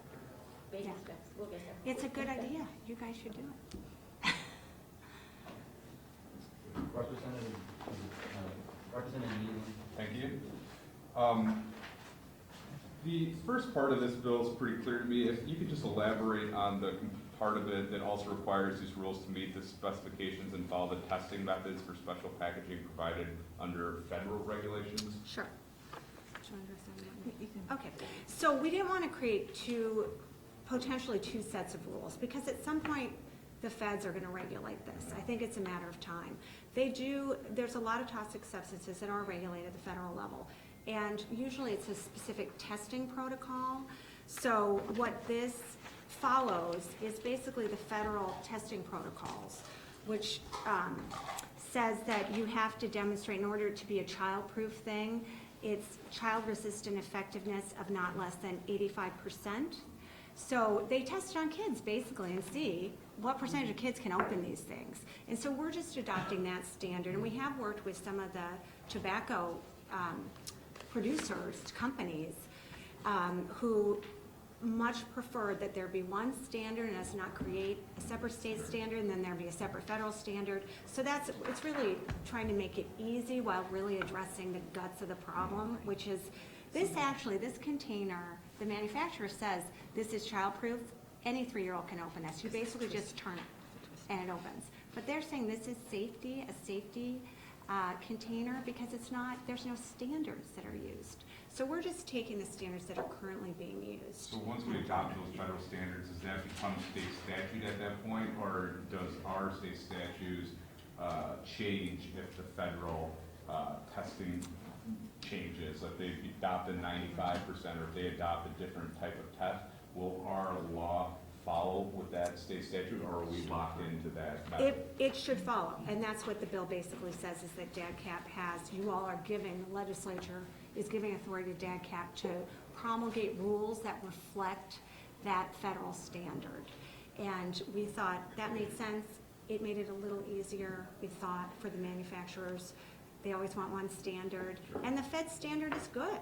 I mean, this is, a good testing protocol, we thought, just to make sure kids don't get it. So it would follow.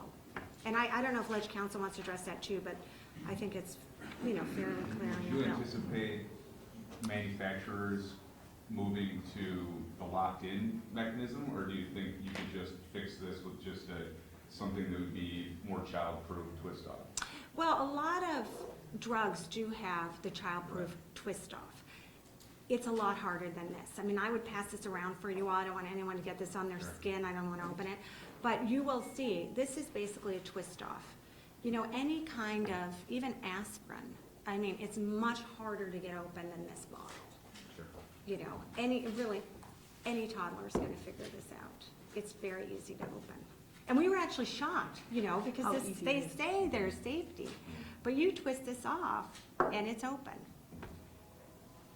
Thanks. Yeah, thank you. Are there any other questions? Representative Young? Yeah. Thank you, Mr. Chairman. Thank you all for bringing this bill. I think it's great. What is the penalty for a store, gas station, if they ignore what we're proposing here today? I think it's a big problem, especially in Milwaukee, when we have a lot of corner stores and gas stations. And you got so many places that are selling stuff that a lot of times I question if they're legal or not. So my question would be, What's the penalty? what's the penalty? Sure. I don't know if Last Council.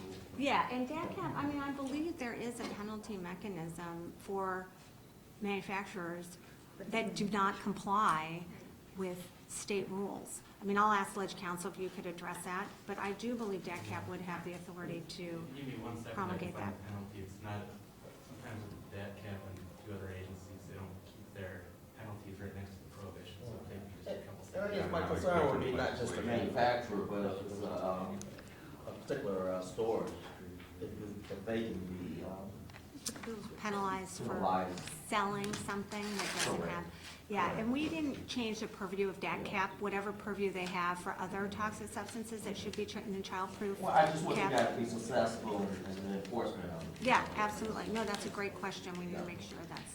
This is giving DATCAP that opportunity to go out and actually monitor this. You know, I know there are some stores that buy it in bulk, and then they make it in the back room, and put the bottles Yeah, together. that's what is happening right here. Oh, I see what you're saying. This is a label, this, And it's not this regulated manufacturer at all, created. no.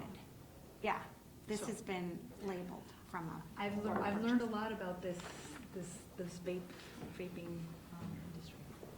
Thank you so much. Yeah, sure. Representative Nealon. Is there anywhere in this where it sets a time for when this new law would take place? And is there any like grandfathering in of things that are already on the shelf?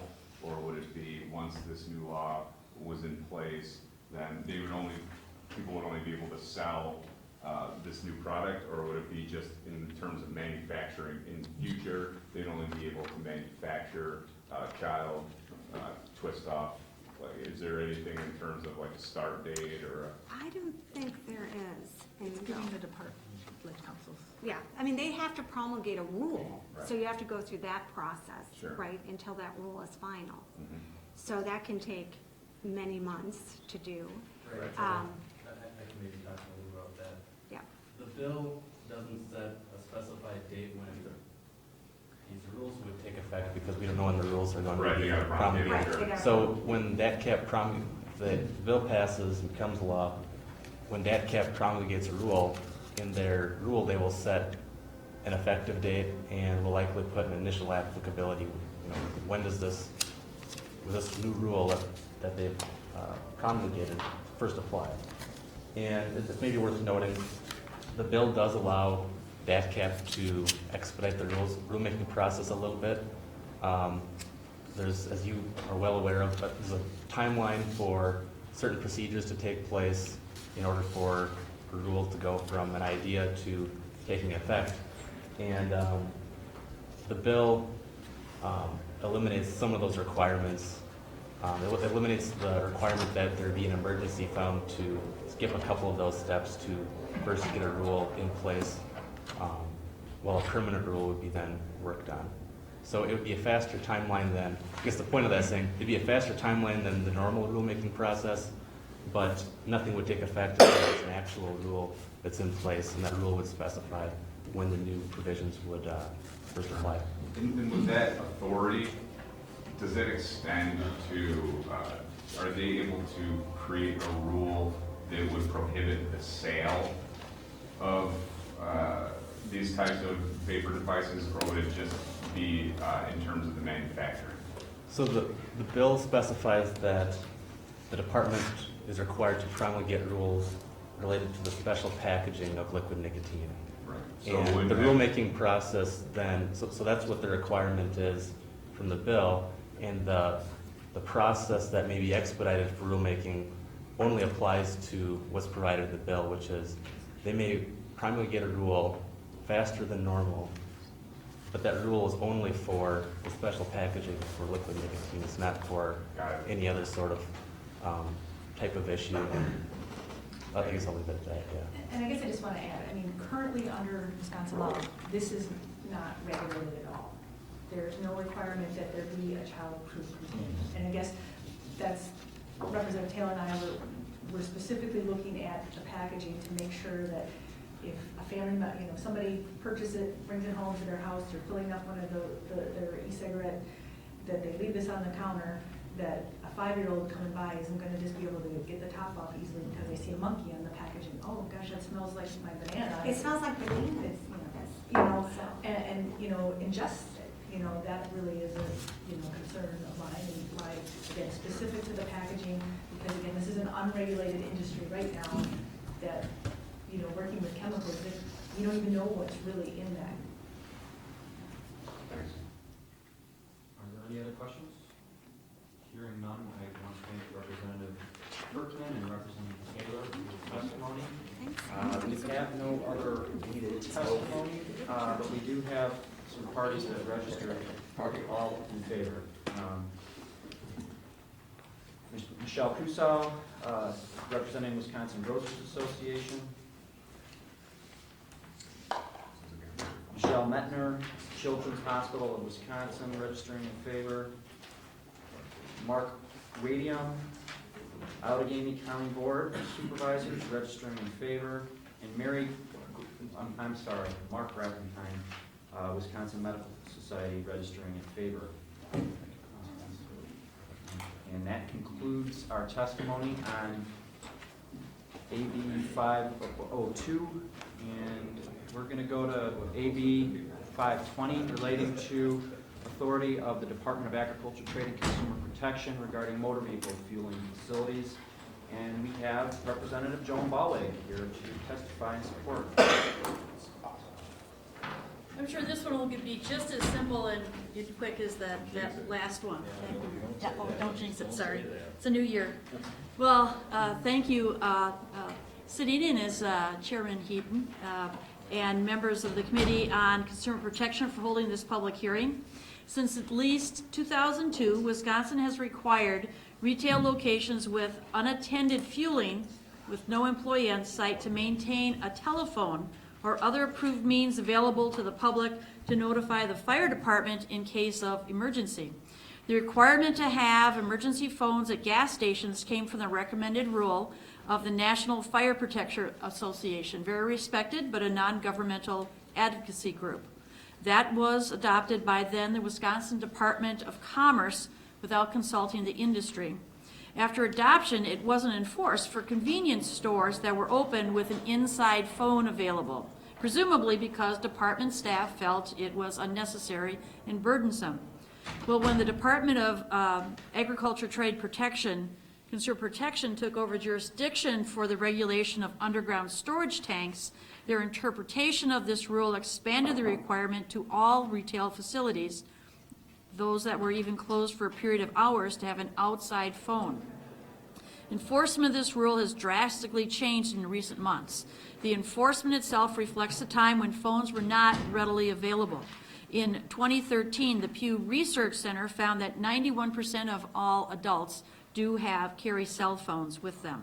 Additionally, all gas stations have emergency shut-off switches or buttons clearly visible to customers. I would submit that if you go to the gas station, you'll know where the shut-off is, but you don't know where the emergency phone is.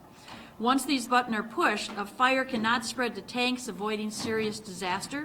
Therefore, it makes sense that once the shut-off button is pushed, drivers should exit the scene, then at a place of safety, use their cell phone to contact emergency services. We know of no other businesses that are required to have an emergency phone available to the public 24/7. The Wisconsin Petroleum Marketers and Convenience Store Association and DATCAP have met several times to work on this issue, but the department's interpretation of the rule requires enforcement. As the co-chair of JCRER, I greatly appreciate and respect that the department recognizes the parameters of their ability to work on this. So we feel the best way to change this burdensome requirement, we need to rewrite the law. DATCAP has agreed to wait to enforce their interpretation so we could address this through legislation. We have representatives from the petroleum marketers and businesses here to testify as well. They will address the everyday and practical issues regarding this rule. So I thank you very much for your time. Happy to answer any questions. Do you have any questions for Representative Ball? Hearing none, I thank you for your Thank you very testimony, much. Representative Bell. And we do have some additional witnesses. So we'll call Denise Thomas, Manitowoc, representing the WPMCA. Speaking in favor and registering. Thank you for letting me speak today about this important bill. I would like to introduce myself. I am Denise Thomas, and I am co-owner of Pine River Mini Marts with my husband, Steve. We've been in business since 1997. We have 2 locations in the Manitowoc area, and we employ 17 employees. The reason I'm here today because I'm asking you to rewrite the law regarding the emergency phones that we need to have located outside of our stores for the public in case of an emergency. We are having problems with these phones due to 2 major reasons: weather that we have in our area, and then of course vandalism to these phones. The phones do not like the rain and then the cold temperatures, so it will call out the 911 to dispatch, and dispatch has to call the store to find out if we're okay. In November, the phone did just that. Before we opened our store at our Do-Stop location, the call came in to Brenda, our employee, that the phone was calling 911. She needed to check all the phones inside and out of the building. She went out to check the phone outside, and at the time she was outside, 3 police cars pulled into our building. One officer with his gun drawn right up next to her because he thought she was in trouble since she was not supposed to be the cashier outside of the building. After she explained to them what had happened and they verified with dispatch that the phone was having issues and Brenda was okay, she was able to return to the counter and wait on our customers. We had to call the phone tech on Saturday, which is overtime, to come and remove the phone and to order a new one. The new phones come with a hefty cost of $577 a piece. This phone had just been replaced January of 2015 when it did the same thing. The other problem we have is the police department in our area are giving tickets of $180 per call if you have more than 2 false alarms in a 12-month period. So now this is added to the total. My concern is if there's truly an emergency, I would want my customer to call emergency personnel from a safe distance instead of in between the pumps in the store. Nowadays, mostly everyone does carry a cell phone, or if they're with someone, they'll have a cell phone. So I'm asking you to reconsider the law on the emergency phones outside. Thank you for your time, and I'd be happy to answer any questions you might have. Are there any questions from the committee? Hearing none, I thank you for your testimony, Ms. Thomas. And we're going to ask Troy, hope I'm getting this right, Batzel, with Quick Trip to come on and speak with us. I want to thank the chairman and the committee for allowing us to speak today. Here on behalf of Quick Trip, and there's 2 basic reasons why we support this bill. First is how the emergency phones could affect safety, and second is the cost. In the event of a large spill or fire, all sites are equipped with emergency shutoff switches that are designed to de-energize all systems near the fueling operation. This would include the canopy, the dispensers, the submersible pumps, etc. If a guest has a spill or fire, they can quickly hit the emergency stop button and exit the scene. The concern regarding a call box or phone in many cases is it wouldn't allow them to exit the scene quickly if there was a fire, if the guests were needing to remain to make that call.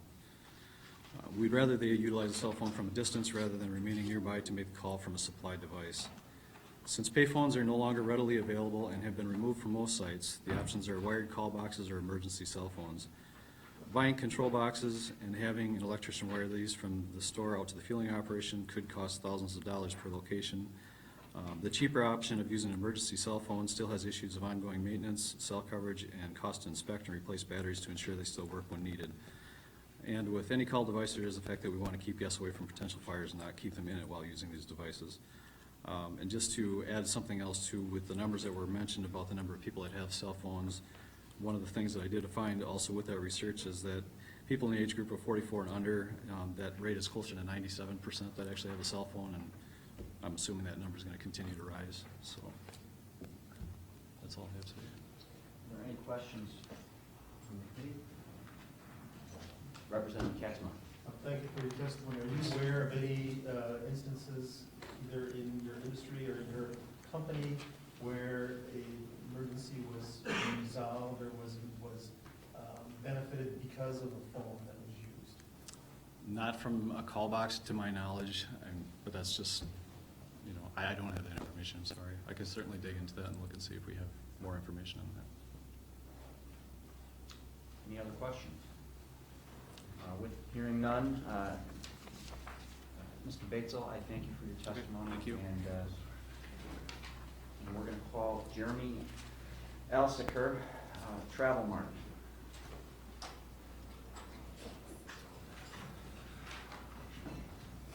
Hello, my name is Jeremy Alsaker. I'm with Travel Mart, and I'm not going to go through all of the things again because you've just heard most of the things I'm going to say twice. The safety of these phones certainly comes into issue. A lot of people don't even know that we have the phone, first of all. Second, if we have an emergency phone and an emergency button, they don't know which they should push first. And really the emphasis is push the button.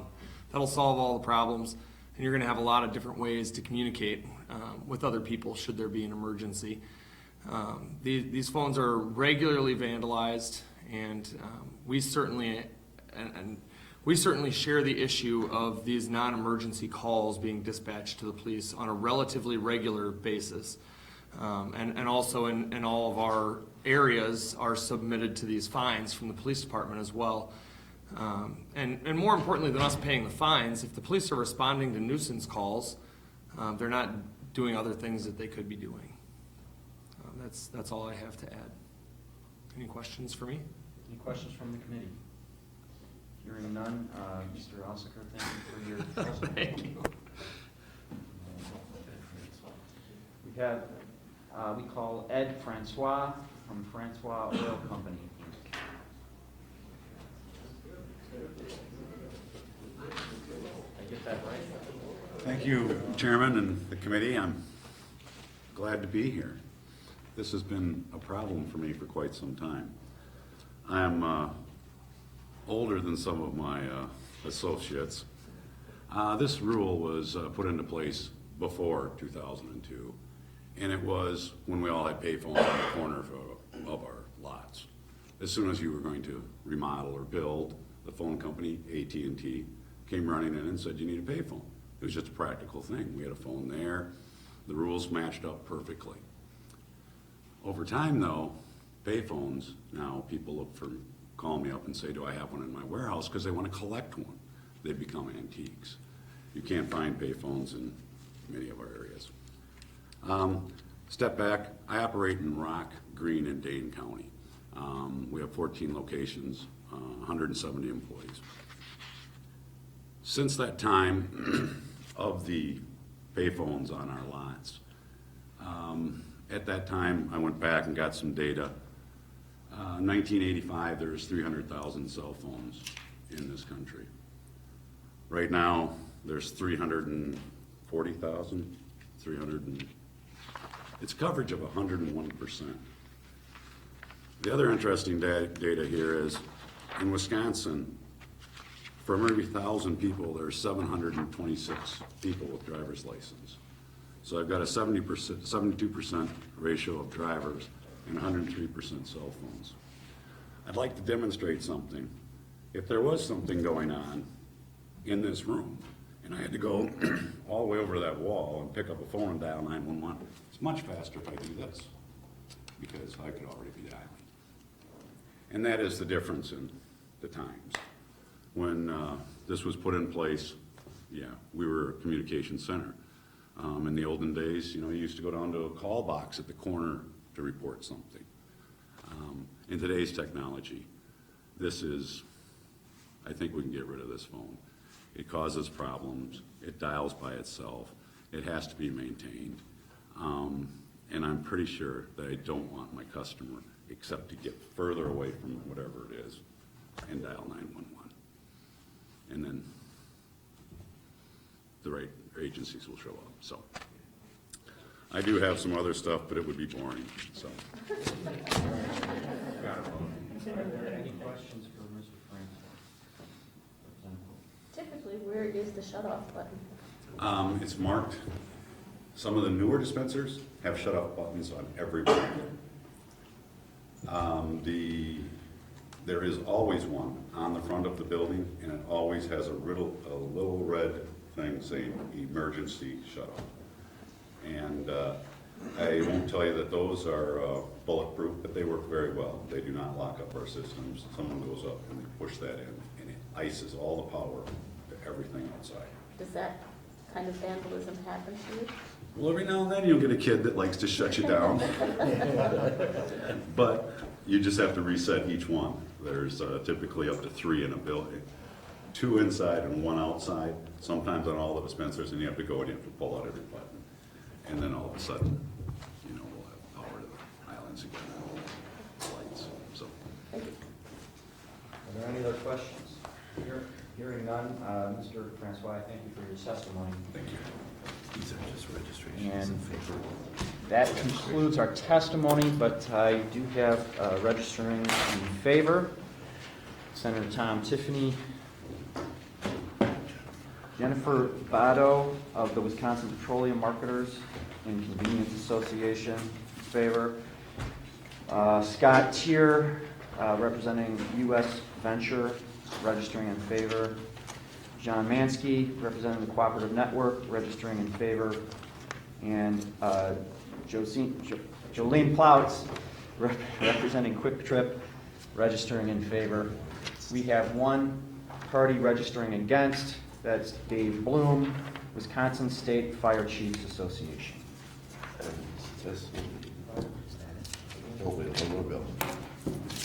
And now we have, that concludes our hearing on AB 520, and we will move to Representative Tyler August and AB 355. Thank you. Good morning, everyone, and thank you for the opportunity to speak today on Assembly Bill 355. This bill is a simple fix to Wisconsin's lemon law, which was overhauled last session, passing with bipartisan support. One intended consequence of the legislation from last session was a requirement that each time a consumer has their car serviced or repaired under warranty, they are required to bring in a new form specified by DOT to put manufacturers on notice of the repair. In continued discussions with DOT, car dealers, manufacturers, and attorneys who practice in this area, Senator Petrowski and I have determined the form is unnecessary. Every time a consumer has their vehicle serviced under warranty, the manufacturers have a record of this repair, and because of this are already on notice of a potential lemon law claim. Also, it is very possible that the potential of a lemon law issue might not even cross the consumer's mind at the initial point in time of the first repair. This bill is very simple and lessens the burden on and the confusion to the consumer by eliminating that form requirement from the lemon law process. The amendment to the bill before you makes the change in the legislation apply retroactively to March 1st, 2014, which was the effective date of the 2013 Wisconsin Act 101, which created the DOT form requirement for the owner's report of nonconformity. This way, anyone who was confused by the form requirement and failed to submit it back to the March 1st, 2014, will still be able to utilize the lemon law to remedy their situation. Again, I thank you for the opportunity to speak on this pretty simple bill, and I'd be happy to answer any questions committee members may have. Thank you, Representative August. Are there any questions? Representative Hope. I'm a little bit confused. Mm-hmm. So then, in order for the lemon law to apply, we're going to be relying on the car dealership to do the reporting? It would be... Rather than the consumer who feels that... Well, the consumer would have the lemon law, would be able to still utilize the statutes and say to the dealer or the manufacturer, look, I've had this vehicle in here 5-6 times or whatever the statutory requirements are, and then that would still take place. What this does is it gets rid of the DOT required form. We had some anecdotal evidence even from consumers who would bring a form to a dealer, and the dealer was even unaware of the form, and so they wouldn't even sign the form because they didn't know what it was. But they still maintain all those records, and to have those records, to have the repairs covered by the manufacturer under the warranty, all those things have to be submitted to the manufacturer anyway. So the records will still exist for the consumer to say, look, I've been in here this many times and the vehicle still has the same problem. So there really isn't an opportunity for a dealership to have records disappear? Not if they wanted the services covered by the manufacturer's warranty, because they would have to provide that information to the warranty, the manufacturer, to have it covered by the warranty. So if they decided they just wanted to eat the cost to try and get around it, I don't think there'd be any dealerships that would be willing to do that. Thank you. Any other questions? Representative Vandermeer. Thank you, Chairman. If I could add to this. It is Please in- do. Thank you. It is incumbent on the new car dealership with their sales and service agreement with the manufacturer to maintain those warranty records. And so also the manufacturer maintains those warranty records in their database too. So it's actually in 2 locations. And I believe failure to do so on the dealer's part could put their franchise agreement in limbo, and they could lose their Ford or Chevy dealership just by violating the terms of that contract. Is DATCAT going to weigh in on this? Do they No, register? They have not registered. they are not. I have a question. Does anyone else have a question?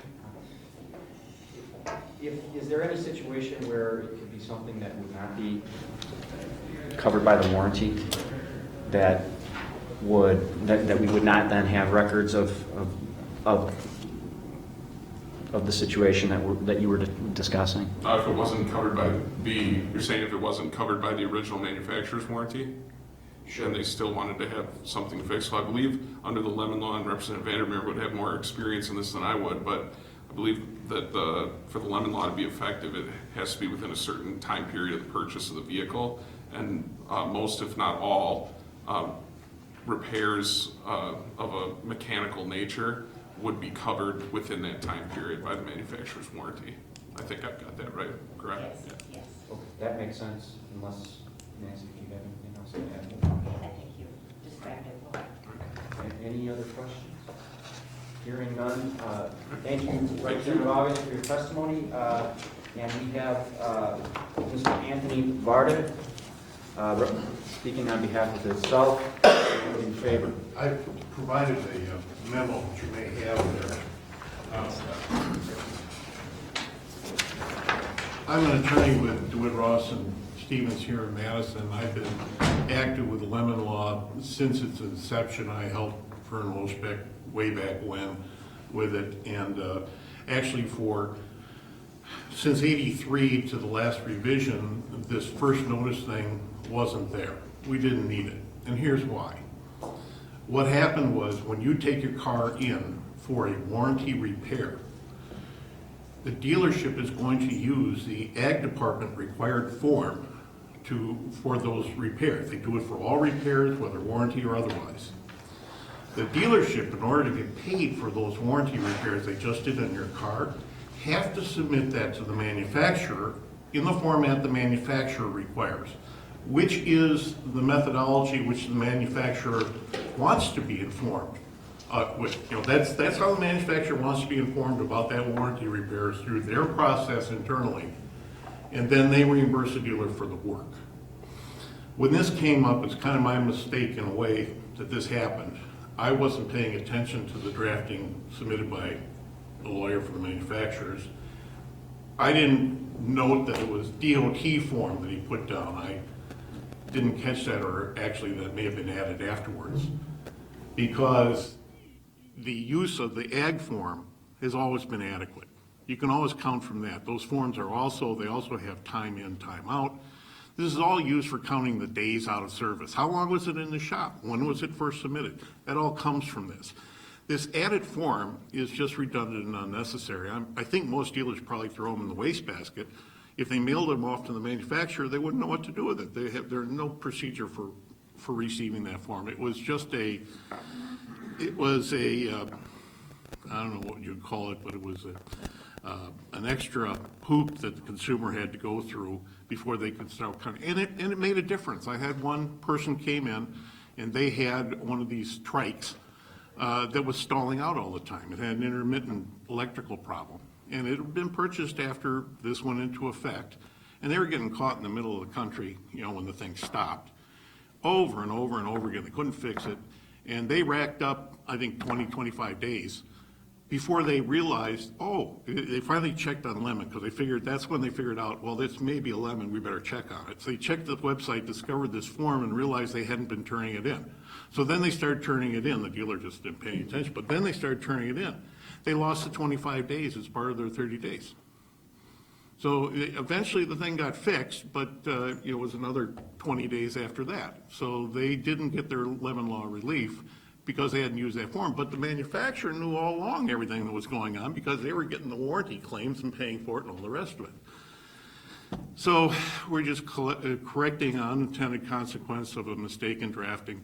That's all this is about. That's why I don't think the manufacturers agreed with this when they saw it and realized what was going on. They realized that they really couldn't make a good argument why this was necessary, and I think we all sat down and agreed that this should be done.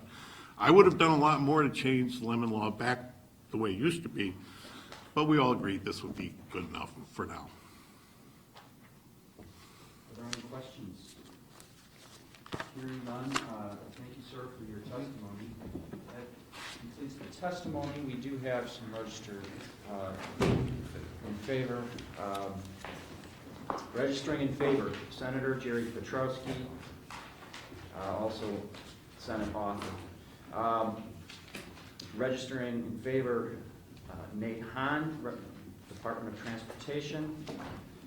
Registering in favor, Katie McDermott of the Alliance of Automobile Manufacturers. Also registering in favor, Chris Snyder, Wisconsin Auto and Truck Dealers Association. With that, I believe that concludes all our registrations, all our testimony, and all our bills for today. And so we're calling it a day.